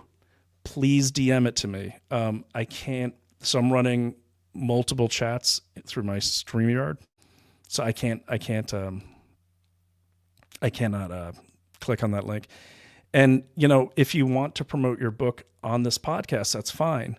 But reach out to me and tell me about the book. Send me a copy of the book. And then I can actually talk about it because then I've read it. I'm happy to do that. But again, I don't mind you popping up and doing that. But again, I could do you one better by, getting to know you, getting to know your book, and I'd be happy to talk about it. Just reach out to me anytime. You could DM me. But I'll check it out. Send me the link. Definitely. Okay. All right, Blue Wolf. No, just referring to EM. I told you. Oh. I'm low on sleep here. Just I'll check out your message because I'm too tired. I'm just trying to think of what that is.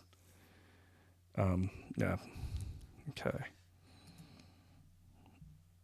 Stock and Birch Gold. Yes, that's right. Okay. Just buy Pelosi stocks. I got to catch up here. There we go. Now we need to investigate drones and contrails. I've been resisting the urge to dive into that, Ernie. Trust me. I've been resisting the urge to go down to those New Jersey cities and check it out.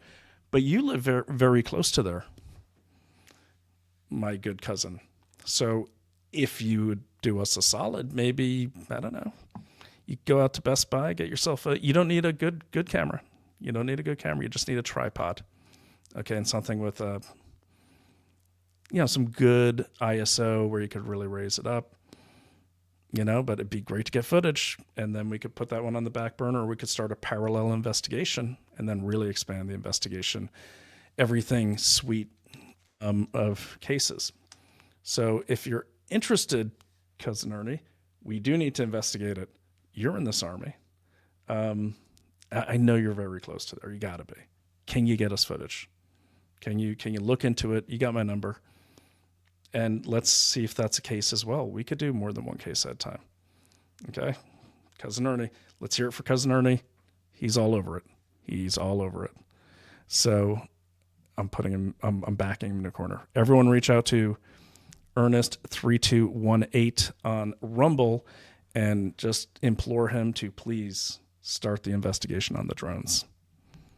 Okay. And I know you're a busy man, but I know you can do it. And I'd be really impressed if you find out who's flying them, you actually infiltrate them and get a job with them or something like that. Or that'd be so cool. If you could find out where their launch point is, that'd be awesome. That would be awesome. All right. It's got to be a good launch point too. Some of these things are as big as cars. All right. Brian, I'm also doing the metals change, rare birch gold. Do you know if they charge their fee once up front or again later at whatever the rate is? Yeah, they have management fees. That's in the prospectus. That's always on the back end. With them, it's very low. It's comparable to like, a bigger and better, like it's comparable to bigger, like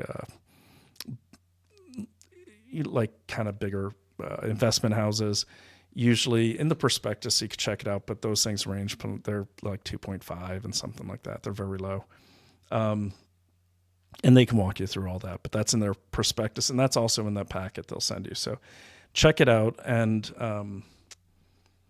sign up for their news. By the way, their newsletter at Birch Gold is awesome. It's as good. It's like a mini Citizen Free Press. They have all these headlines and you'd be amazed. They're not all related to gold, but it turns out they are. But like, it's one of my morning reads now. It's the Birch Gold newsletter that I signed up for. Love it. So yes, Blue Wolf, I'm also doing the metal change. Or again, later at whatever the rate is at the time when you take it out. Well, yeah, I think that's how it works. So like if they're charging like, let's say a 2.5% management fee, which, I think it's been a while, but usually 1.9 to like 2.8, those are good fees. If you see something like in the 5.5s and up, you want to avoid that. But so obviously that's how they make their money. If your investment grows, their investment, they've invested in you, they've invested time and labor by managing your money into gold, and then they get paid on the back end. It's a broker fee. So yeah, of course they're going to make money as it goes up because it's a percentage thing.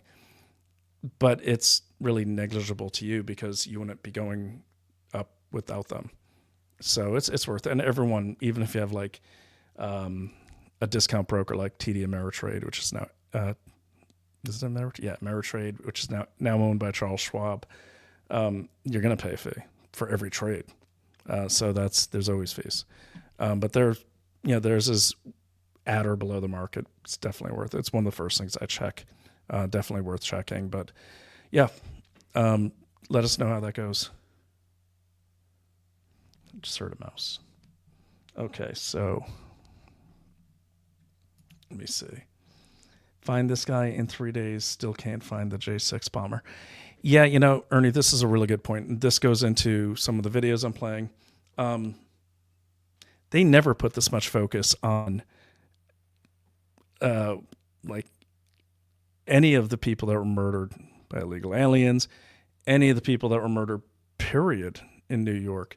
It shouldn't matter that this guy's a CEO of this major healthcare company, but it does matter. So you got to ask yourself why it matters. Why does it matter? I could understand them putting attention on like a white shooter for political reasons. I totally could understand that. But you have literally middle America, flyover state, kind of farmer to riches type guy, Brian Thompson. He's as white as the driven snow, and it's not about race, but unfortunately politics uses it a lot. So in the history of the last 4 years, they really shouldn't care, yet they do. But do they really care about Brian Thompson? The people pushing the story?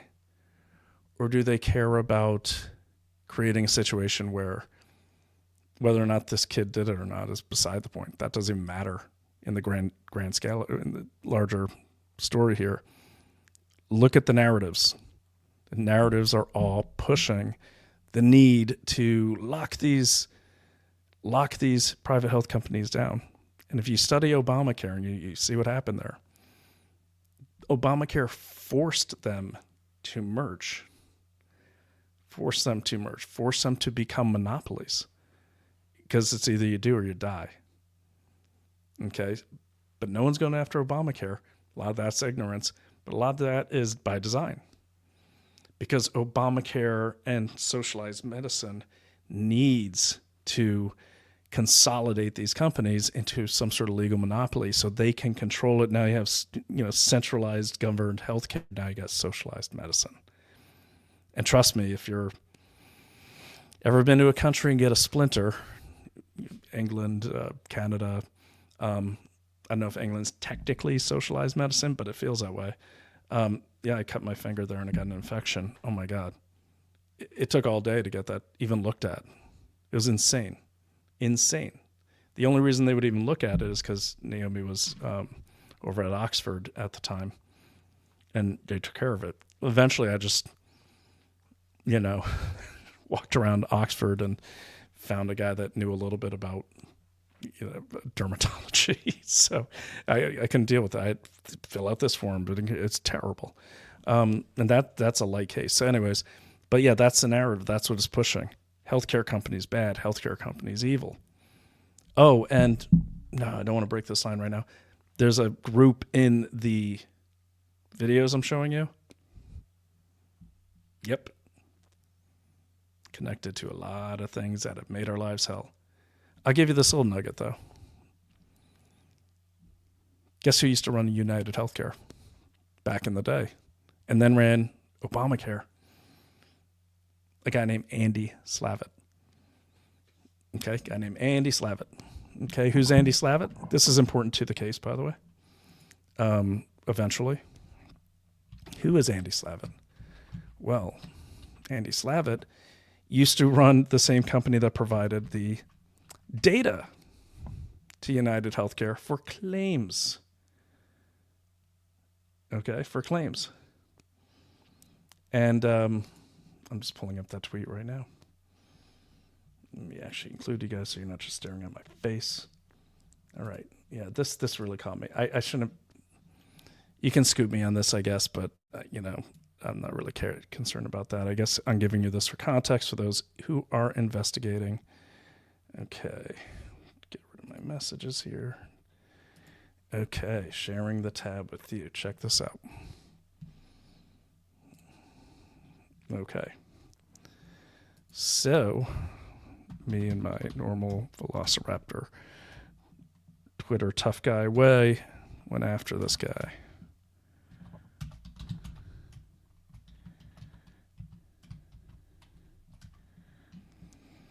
Yeah, you're going to love this, man. Okay. And you guys see the way I did that search? Remember that search.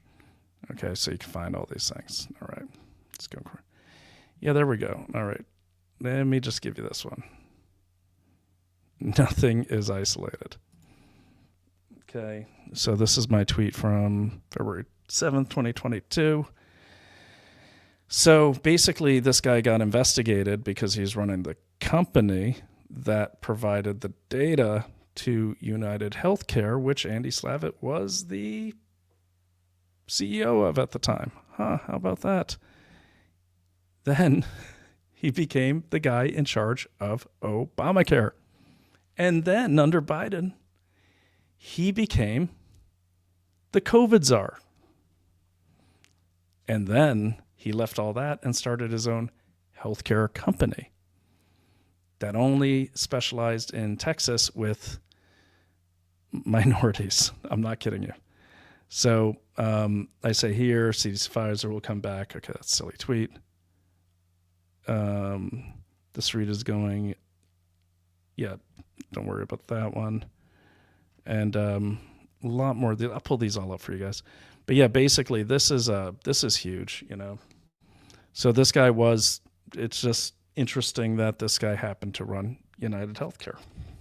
What does that mean? We don't know. We're not going to guess because that is just a fact, and that's all I'm saying. But yes, he was investigated by the Senate in 2009. Okay, and Ingenix is, let me just read the summary. Executive summary. Since Chairman Rockefeller held 2 hearings in March of 2009 on payment practices in the insurance industry, Senate Commerce Committee staff have been conducting a nationwide investigation into the insurance industry in how the insurance industry pays benefits to consumers who purchase out-of-network health insurance coverage. In the course of the investigation, committee staff have determined that in every region of the United States, large health insurance companies have been using 2 faulty database products owned by Ingenix to underpay millions of valid insurance claims. The companies have used these Ingenix database products without providing even the most basic information about them to consumers or healthcare providers. Okay, now they talk about the flawed data. And here we go. Listen to this. This is crazy. I can't believe I found this. Agreement. Okay, so basically, I'm not going to read through it now. Essentially, Slavitt was running both of these companies. How's that even legal? I don't know. He's running both of them. And this is not political, but I do want to point out that all this rage in the streets over Brian Thompson, all these people, oh, good, kill them all. They're all on the left. These are the people, let me say this carefully, that is misdirected rage if it's even real rage. Everyone should be mad at healthcare, of course. It's ridiculous. It's a total monopoly, but it's a monopoly for a reason. And remember, in this country, you don't become a monopoly of that size without a president in your pocket. Now, in this case, they've had 2. 3, actually. They've had Bush, Obama, and Biden. Okay, because this guy, Andy Slavitt, worked for Biden when Biden was the VP. Worked for him.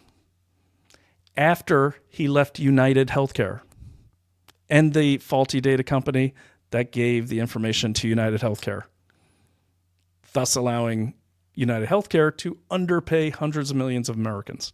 Hundreds of millions of dollars to Americans. So Biden's guy, when Biden was the VP, Andy Slavitt, ran both companies, got investigated, then later on gets rewarded by being put in charge of Obamacare. So the guy who's running United Health is put in charge of Obamacare, which changed the way Medicaid, Medicare, and all that works, which created a monopoly that allows United Healthcare to gobble up home health providers, everyone. That's what's happening right now. Andy Slavitt.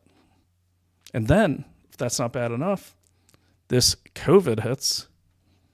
Well, Biden's in the White House, slithered in there. What's he do? He puts same guy in charge. Same guy in charge. How about that? So, that's a fact.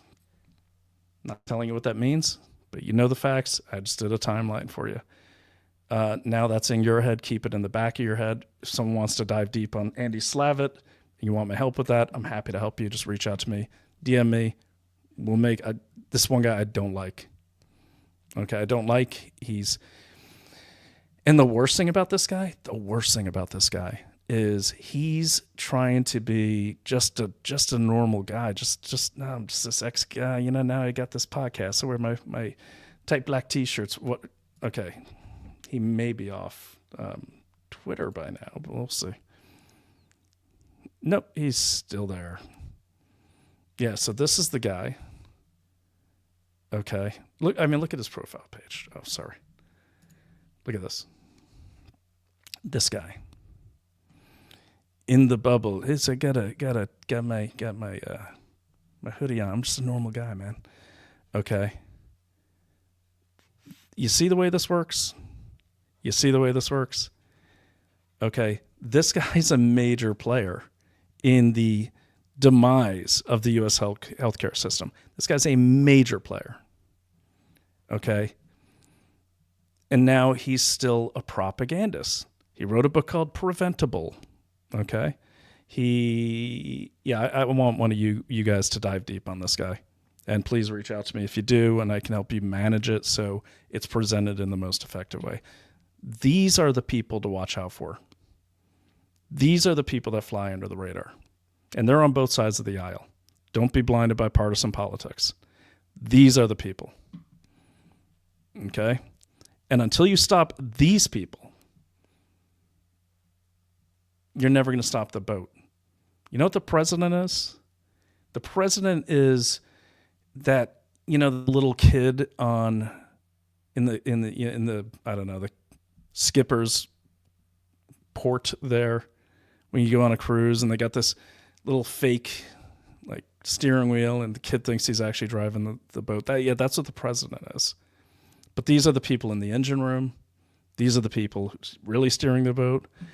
These are the people throwing the poor Irish and other, impoverished overboard when the icebergs comes. And these are the guys steering it into the iceberg. All of these people. Okay? I mean, it's not that hard. Just look at who his guests are. Yeah, don't even get me started. And I'm not, you can do what you want. I'm just saying is a more effective way to get at these people is not say bad things to them on Twitter. It's to slam them with a multi-part report. And with my help and my connections, just through being active in this stuff, I can make it spread. And so can everyone, as long as it's well-sourced. That's even something that Daily Cloud Naomi will happily promote. Okay? Happily promote. As long as it's well-sourced, it's well done. If you're not sure how to get there, I can help you get there if you reach out to me. Okay. So if someone wants to grab onto this one, just go into my Twitter. You can pull all my stuff on. I got a lot more. And this is when you're I mean, it's not that hard. I mean, look at who he's reposting. He's reposting our favorite troll under the bridge. Yes. Hotez. Okay. We all know Hotez. I think, let me see. Yeah, I'm blocked. Hotez at Baylor. So you see the way these dots all start connecting. Trust me, you're going to swim your way back to this murder case. I'm not saying these guys murdered anyone. What I am saying is everything's in context. It's just really weird to me that the chief suspect in the murder,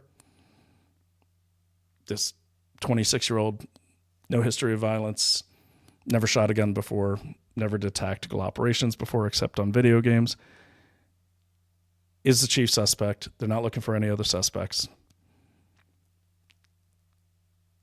And his parents happen to be in one of the healthcare industries that United Healthcare is gobbling up. That's one hell of a coincidence. Because the kid doesn't even live in New York. He lives in Maryland. No shit, he lives in Hawaii. I don't know where he was, prior to this. I still have a lot of work to do. We do. But isn't that weird? I mean, these are the things you got to ask yourself. This is why they hit you with these harsh narratives over and over. They want you not to focus on that. All right, enough. God, man, I've been monologuing for almost 4 hours. This is crazy. You're right to ask me what I'm smoking, Ernie. But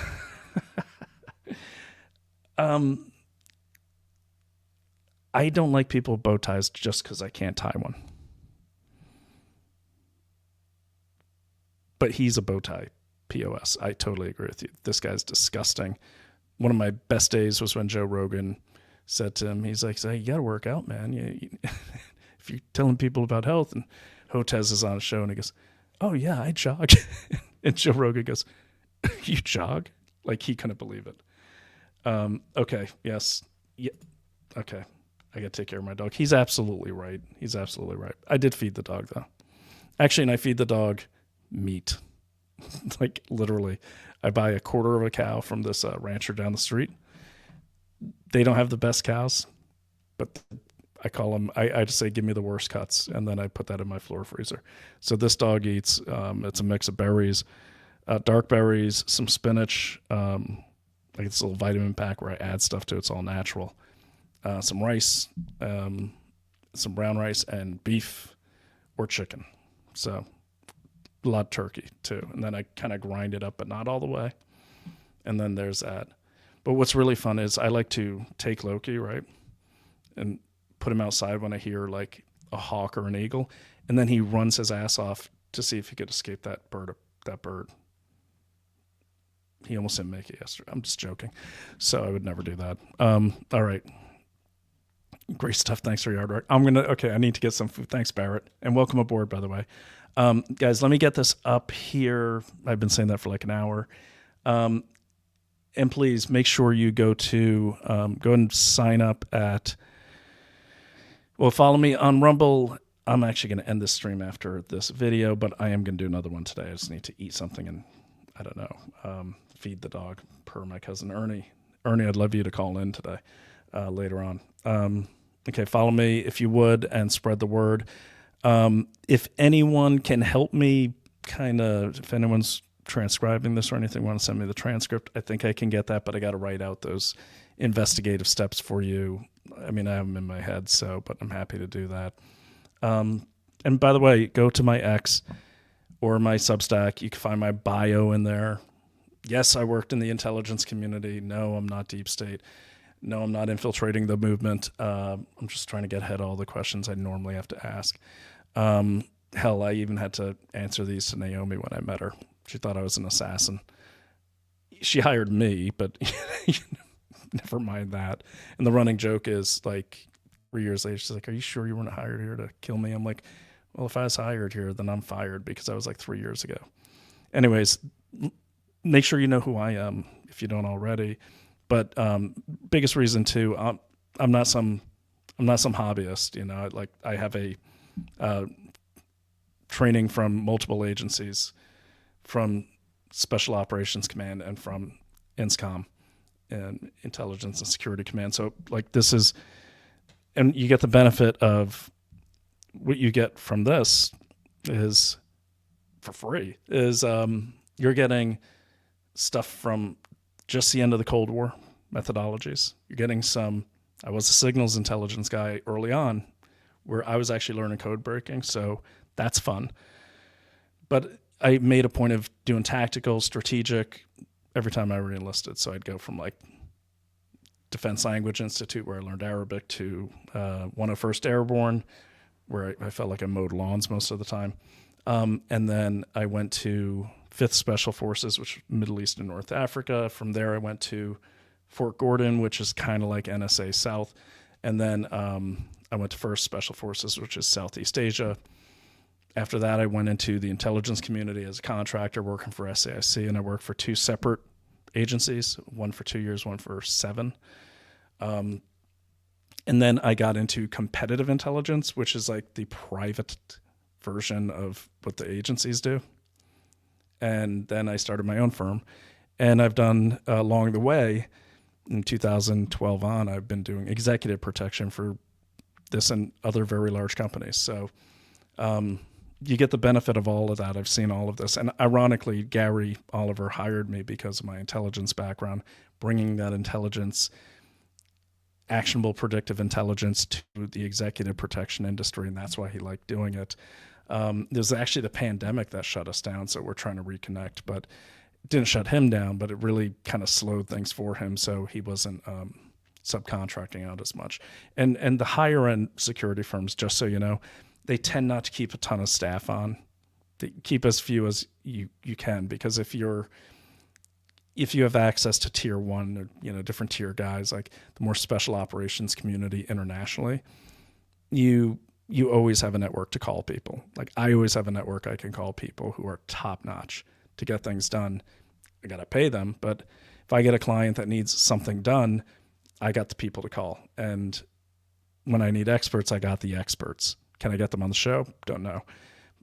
Don't even know if I'd ask them that. But the thing is, I'm coming from a point of knowledge, not bragging, but just so you know my background.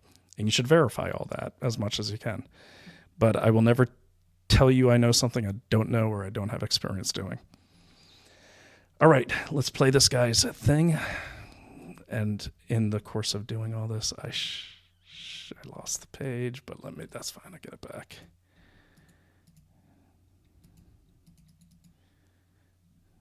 Okay.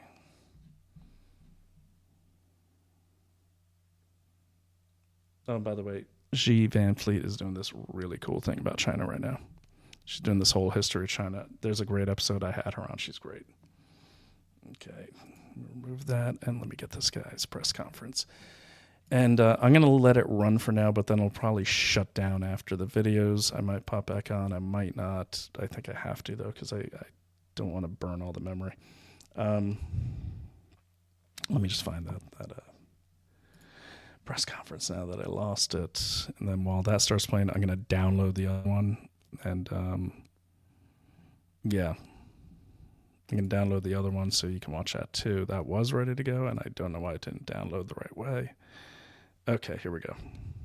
All right, so this is it. No, not that one. Sorry, but that's a funny commercial. That is that's bearskin hoodies have the funniest commercials. Okay. All right, defense lawyer. And by the way, guys, the manifesto they're talking about, if you get to that, it's like 262 words. And it is, I'm sorry, I've read it like 15 times. I'm not seeing a direct threat in there. Someone actually lied, I think it was the Tish. She said he'd use a bomb over a gun. That does not appear in the manifesto. I am just trying to get back to that thing I had up here. Press conference. There we go. Okay, there he is. It's the big one. Yeah, and also I always recommend recording these things. They will attack this guy. They're gonna attack him. Like there's no business. Trust me. Yep, they're going to find everything they can about him and try to undermine him because that's what they do. Sorry, guys. I just had this up. I don't know where it went. I blame Ernie. There he is. Okay, good. I blame Ernie. He's always distracting me. And not Los. Okay, here we go. Share this tab instead. I actually do have like information for you guys. I've just been talking nonstop, so I can take a nap actually, so I can give you a quality. I have tons of information that I'm meaning to share with you. So, but this will let you get the context of the case. So here we go. Let's get this started.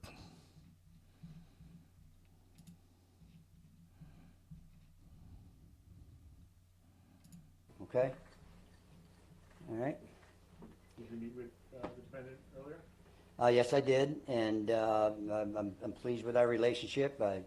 I think we've made a strong bond, and I'm looking forward to moving forward, helping him out. How were you approached? I really don't want to get into that. Is he saying he's innocent at this point? He has indicated pleas of not guilty. The only charges that we've seen thus far have been the ones here in Pennsylvania, and we have pled not guilty to those charges. And we'll What's his state of mind? I really can't get into that. That's too speculative. I'm not going to get into that. I'm sorry, I couldn't hear from here. You said he has said he's innocent so far? Yeah, we pled not guilty, at least to the charges in Pennsylvania. Like I said, I'm not aware of any actual charges in New York.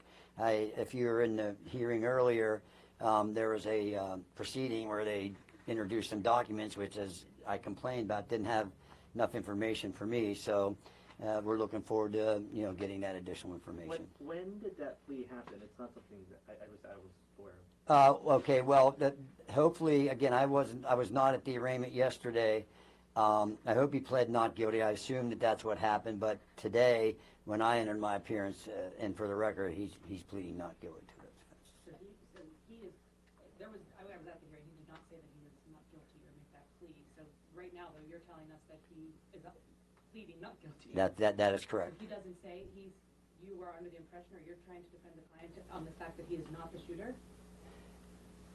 Listen, I haven't seen any evidence that says that he's the shooter. So that's like I said earlier, and I wasn't kidding around.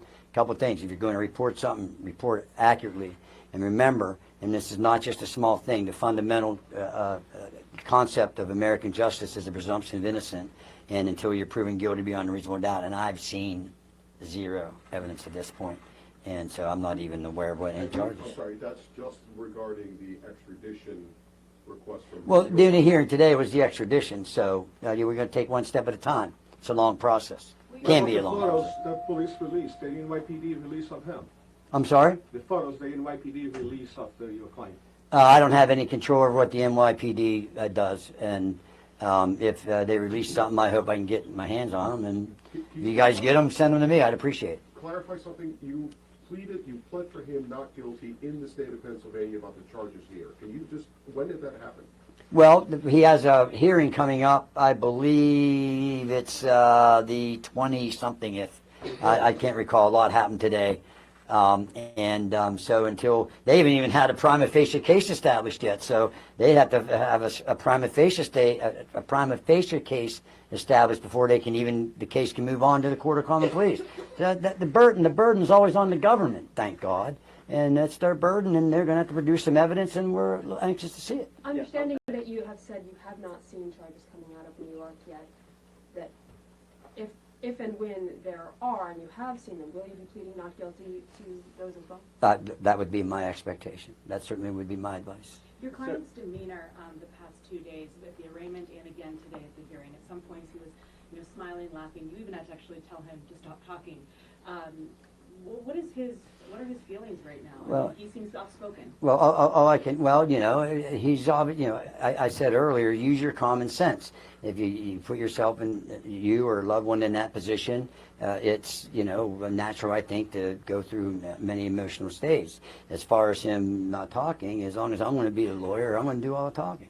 My client's not going to say anything. A quick question about process. I was also at the hearing last night. I don't remember any plea being asked for or entered. Okay.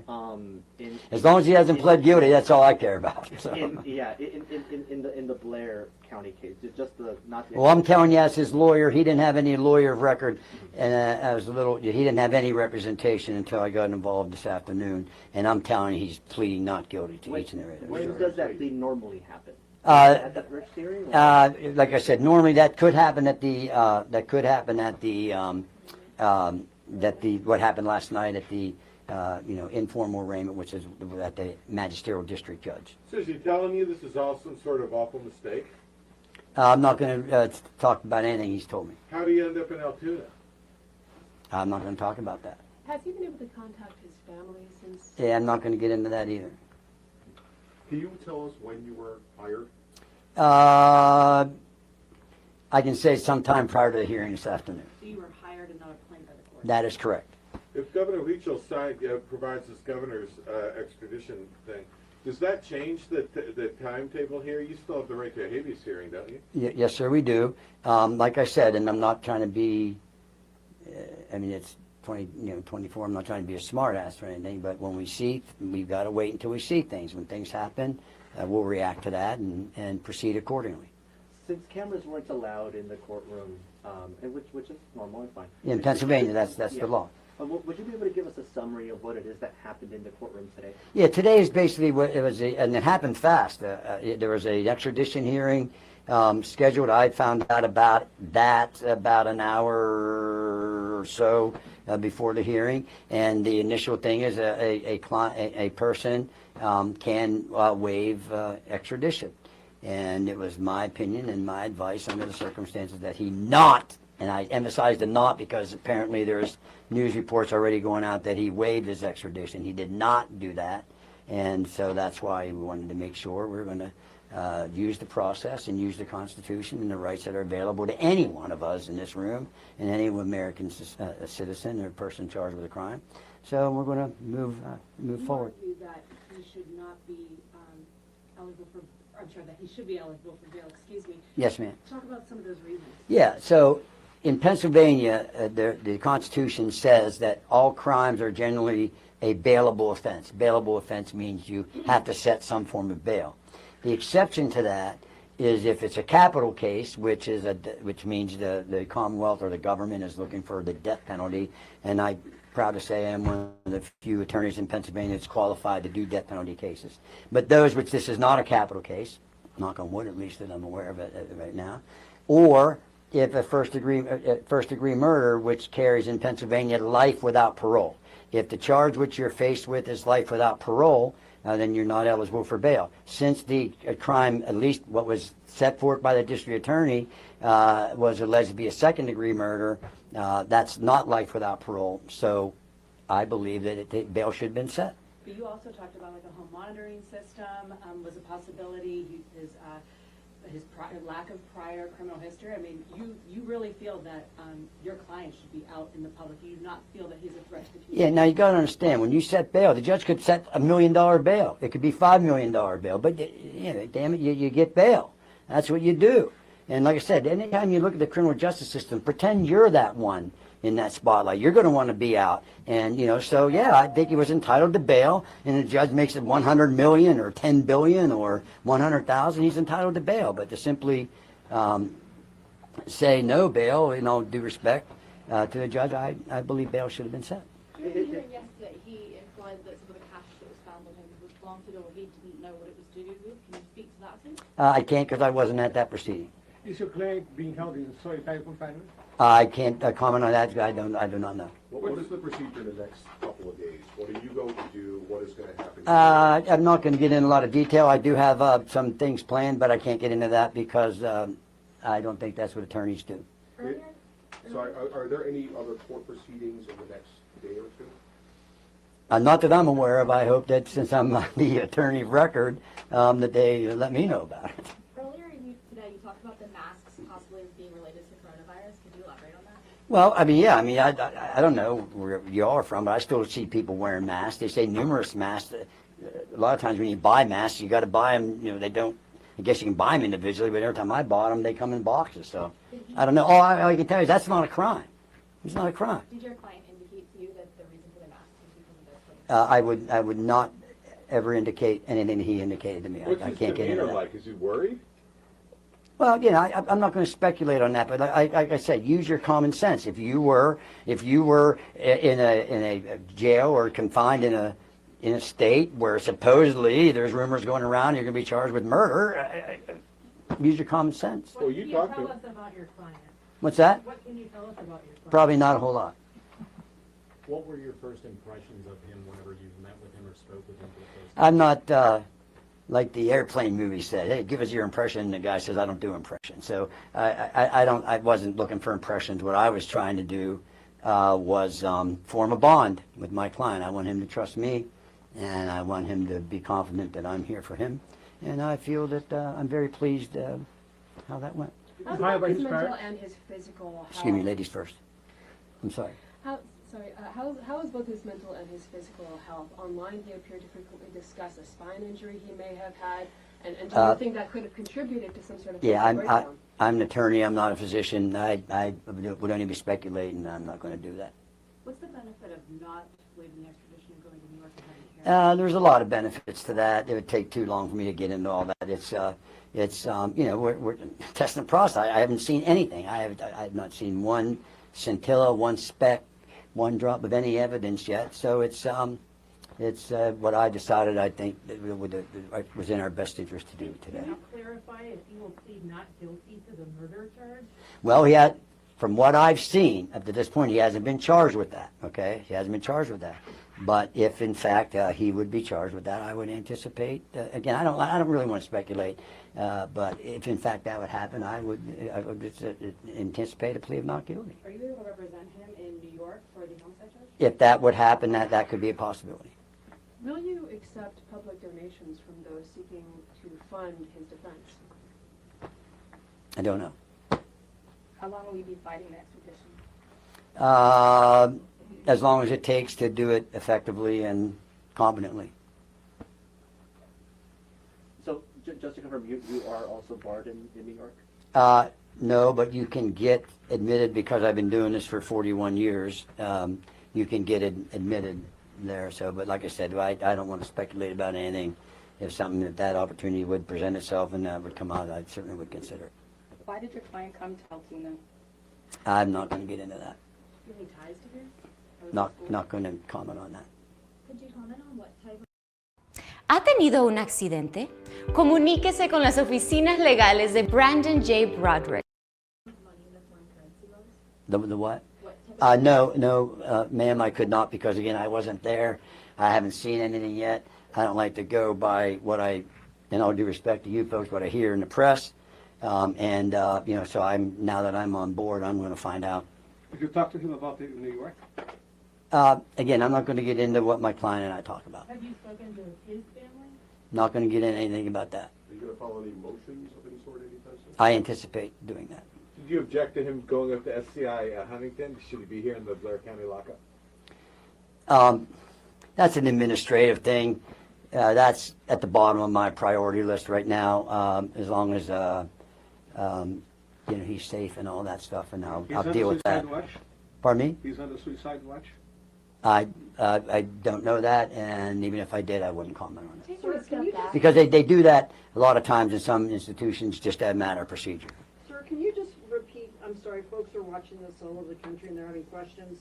Is that why all your cameras are here? Can you just help us understand what do you expect him not to plead guilty to? Is this the murder charge or the charges in Pennsylvania?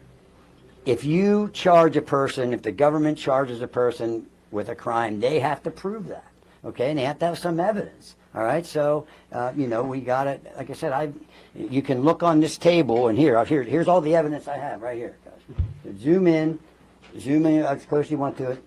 Nothing. I've seen nothing. I have nothing, and we'll get that, and we'll The take money it. that What he is he said pleading is not floated on guilty him. to? What charges? both? Every charge, every charge. Every charge, soup to nuts. Every charge. What about the money? But what money? It was $8,000 that was followed him. I'm not commenting on that. Again, like I said, I don't know anything about money other than what I've heard from you guys, and I will get to the bottom of that and figure that out. Taking a step back for a second, but stay close to the mics. Okay, sorry. When you saw news of the shooting last week that the CEO of United Health had been gunned down in the streets of Manhattan, what did you personally think? What was your reaction? I'm a lawyer. I'm a criminal defense lawyer. I don't have a whole lot of time to watch news. I just look at glances, and I won't comment on When that. did you hear of it? I can't even remember. Have you done any investigation yet? I'm just really kind of basically got in this thing today, so I'm going to be doing some of that. Can you clarify who hired you? No, I cannot. I will not.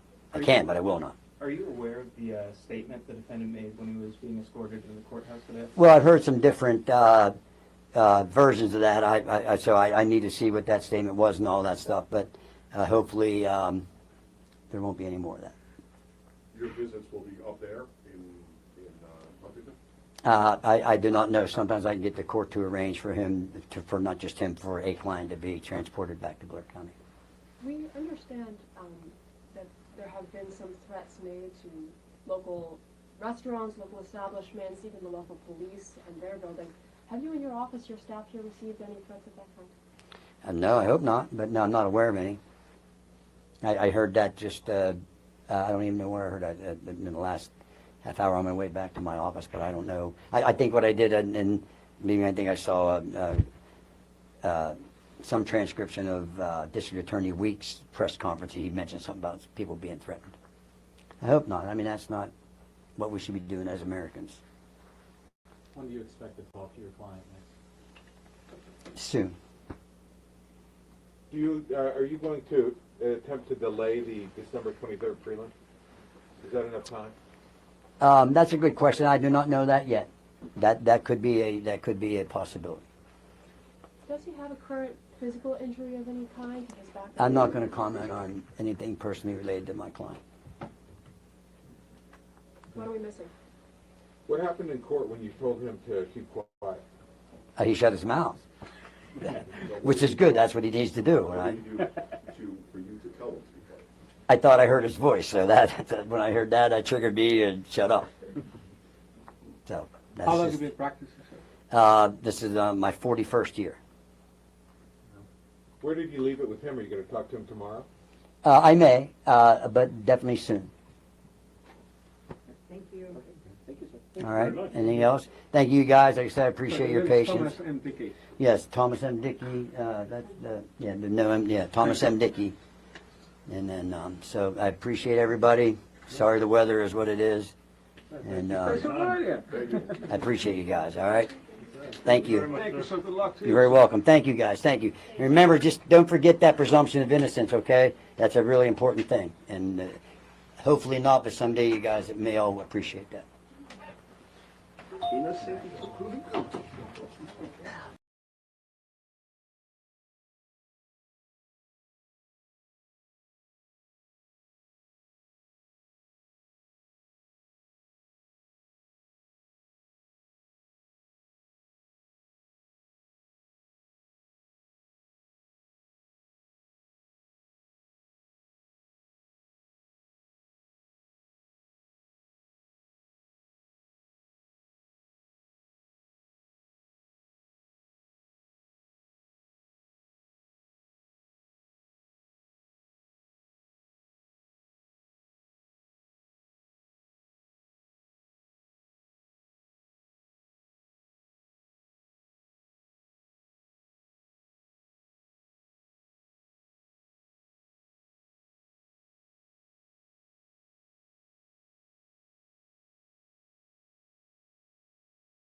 I have one more for you. It's a CNN. I just want you to focus in and just watch the affect of the CNN reporter Erin Burnett.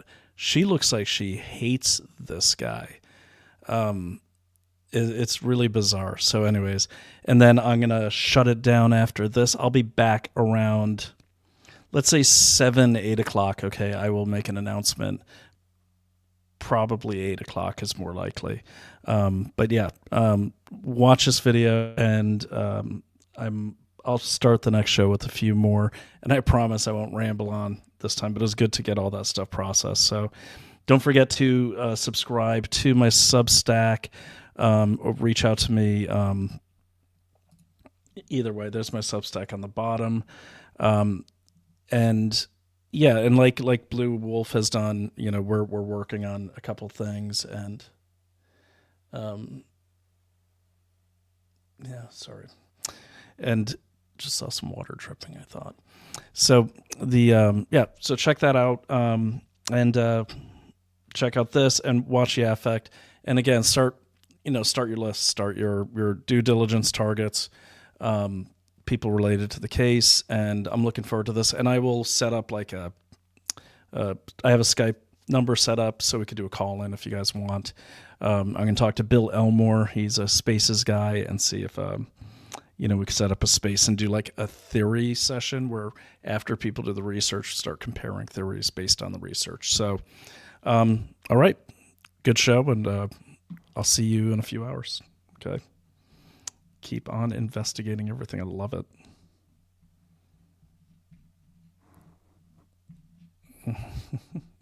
Oh, this is awkward. Okay, here we go. There we go. Okay, sharing now.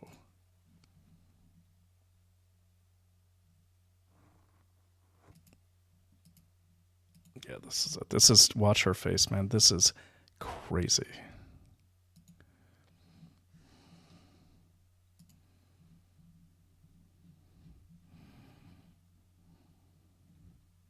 Sticky. He is the defense attorney for Luigi Mangione. And Thomas, I appreciate your time. And obviously you are dealing with this, your other cases as well in court today. The NYPD commissioner tonight is announcing that the gun that your client had on him when he was arrested in Pennsylvania at that McDonald's, they are saying that specific gun matches the 3 shell casings at the scene of the murder in New York. What's your response to that from the New York NYPD commissioner tonight? Yes, Aaron, thank you for having me, first of all. Aaron, I still haven't seen that evidence. Lawyers need to see evidence. Those saying you have something and getting that admitted into court are 2 different things. In fact, so what we're talking about is fingerprint evidence and some ballistics. Those 2 sciences in and of themselves have come under some criticism in the past relative to their credibility, their truthfulness, their accuracy, however you want to do it. So that's why, as lawyers, we need to see it. We need to see how do they collect it, how much of it matches. I don't want to get too technical, but fingerprints, they go by ridges, different things like that. And then we would have our experts. We would have experts take a look at that. And then we would challenge its admissibility and challenge the accuracy of those results. So, when you mention it's the ballistics, but also the fingerprints, when you're talking about fingerprints and the ridges on the fingerprints, you just mentioned specifically, the NYPD does say those fingerprints match the fingerprints, your client's fingerprints match the fingerprints on the water bottle and that kind bar near the murder scene. So is what you're saying that you're not sure that the methodology that they're using or the company that or however that they're matching those fingerprints, you're not confident in that? Well, I'd have to see it. I mean, anybody can, if they're going to use it, of course they're going to say that. But you have to see things. And that's why, people need to keep an open mind. And, we would get our day in court and we would get that evidence. We can examine that evidence and challenge it. All the way. At this point, do so. Has your client said anything to you? Or, are you disputing that he was in New York City? Yeah, I'm not going to get in any communications between my client and I. That's not proper. And again, if and when formal charges are filed, no question that my client would indicate a plea of not guilty. No question that so you're sure it'll be a not guilty plea. Do you know when you're going to get? I'm sorry. No, go ahead. Finish your thought.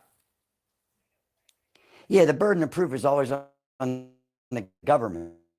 Okay, so again, people forget that he and any other person charged with a crime is presumed innocent. That means we start off square one with a presumption of innocence of him being innocent. And the rest then follows, and then we challenge the evidence and contest it and battle it out in court where it belongs. Right. Well, it's important though that you're indicating there's no question that he would have a plea for not guilty when he makes that plea. May I just ask you though, Thomas, just your sense of the situation they're putting out? The NYPD commissioner is saying, right, that the ballistics match. The NYPD is saying that the fingerprints match. You're saying you haven't seen this evidence. Are you frustrated that you haven't seen it? Are you trying to get your hands on that at this time? Yeah, unfortunately, the way the process works is we don't get it right away. They don't have to give it to us, until certain times and certain spots as the case moves forward. I'm trying to get my hands on as much as I can, but again, you have to see it. You can't examine something and comment on it. That's what's frustrating about it, because we get to see it and we get to hire our own experts and look at it and all the methodology that's involved in it and challenge it. So when you talk that's about my duty to my client, and I welcome that. No, I understand, and that's the way this would go. I am curious, though. I know that when you've talked about his mental health, such that you've interacted with him so far, especially in the context of the rage that he displayed yesterday when he showed up at court, you said that he, from what you could see, he's able to make quote unquote knowing decisions. So it just seems to me, and I don't want to get ahead of it, but it seems to me very clear that what you're saying is that you are going to plead not guilty, not guilty by way of insanity or anything like that, just a plain and simple, clear not guilty. Yeah. So first of all, about this outrage, he's irritated, agitated about what's happening to him and what he's being accused of. He never had any legal representation until he walked into that building yesterday. And I talked to him. And if you notice, look at the film, look at the difference between when he went in and when he come out. So once he got in, he finally had legal representation. I like to think he had somebody that he can trust and has faith in. And now he has a spokesperson and someone that's going to fight for him. And so I think you'll see a big difference in the demeanor. And I think that part of that, whatever you want to interpret that as yesterday, was a lot of the frustration, being a young man, thrown in jail, and being accused of very serious matters. So just to be clear, and I but to be clear, you didn't meet him then. So when we see that rage, you haven't had a chance at that point to have spoken to him or seen him. Your first meeting was actually when he went in the courtroom. Yeah. No, actually, that was into a holding area, and I was on the other side of that. So my first contact with him visually, was before you had a chance to speak with him, was him coming through that door, and you saw the interaction between he and the sheriff's department, and then look at the video of him coming out, and look at the difference. He's now had legal counsel. I was upset they didn't have any legal counsel prior to that. That extradition hearing came upon really quick, and he hadn't talked to anybody. So Thomas, do you know at this point why he was in Altoona? Again, that would be their burden to prove. Again, I can't get into any communications in between that occurred between my client and myself. Have you been I'm able? bound by law that I can't do that. So I was laying out in the introduction the timeline here, right? That his mother said she spoke to him on July 1st, and then 140 days went by between that conversation and the day that she reported him missing in San Francisco. Have you had a chance to speak with her or any other family members at this point? Again, I'm not going to get into that. I'm not going to get into what my investigation has been up to this point. I appreciate the job you guys do as reporters, because I'm actually using different news reports as my source of information, because nobody's sharing these evidentiary things with me. And again, unfortunately, I can't get into my oath and my duty, my loyalties to my client, and I can't get into certain things. And again, I'm biting at the bit, so to speak, waiting to get my hands on this stuff so we can start attacking it. Right. Now, I want to ask you one thing, if I may, before we go, and maybe you'll be able to give an answer to this one Sure. In a more fulsome way. But police say that Mangione gave them a forged New Jersey ID, when they apprehended him at that McDonald's in Altoona, and that ID, I'm showing it here. I don't know if you can see it, Thomas, but it's the ID under the name Mark Rosario when he was arrested. They say that matches the ID that the man at the hostel used in New York. That's the photo that we're showing here. That's him. There were two there. One when he is smiling at the person checking him in, and then the other one, the two times we saw his face in New York. When you look at this, and I mean, this is you as a lawyer, you as a citizen, do you think that those pictures look alike, the ID and the actual video captures that they have of the man? First of all, I cannot see them. You threw a compound question. Being a lawyer, I am a citizen, but I'm in different roles when I'm a citizen and as a lawyer. I am Luigi's lawyer. I've entered pleas of not guilty to the charges in Pennsylvania. We have a hearing scheduled, I believe, for December 23rd. That's when they're going to at least introduce some evidence. Like I said, I'm dying to get my hands and my eyes on this stuff so I can. So you don't think you're going to get that evidence until December 23rd? Let's just be clear. That's a Monday, the day before Christmas Eve. I'm going to try to get it beforehand. Technically, under the rules, they don't have to give it to me until we have the hearing, and that's frustrating. Wow. All right. Well, thank you very much. Yeah, it is. So you would have it by that day at the latest. You're going to try to get it before then. Thomas, I appreciate your time, and thank you very much. Correct. I appreciate it. Thank you, sir. Thank you, Aaron. Thank you for having me, and keep an open mind, everybody, please. Thank you.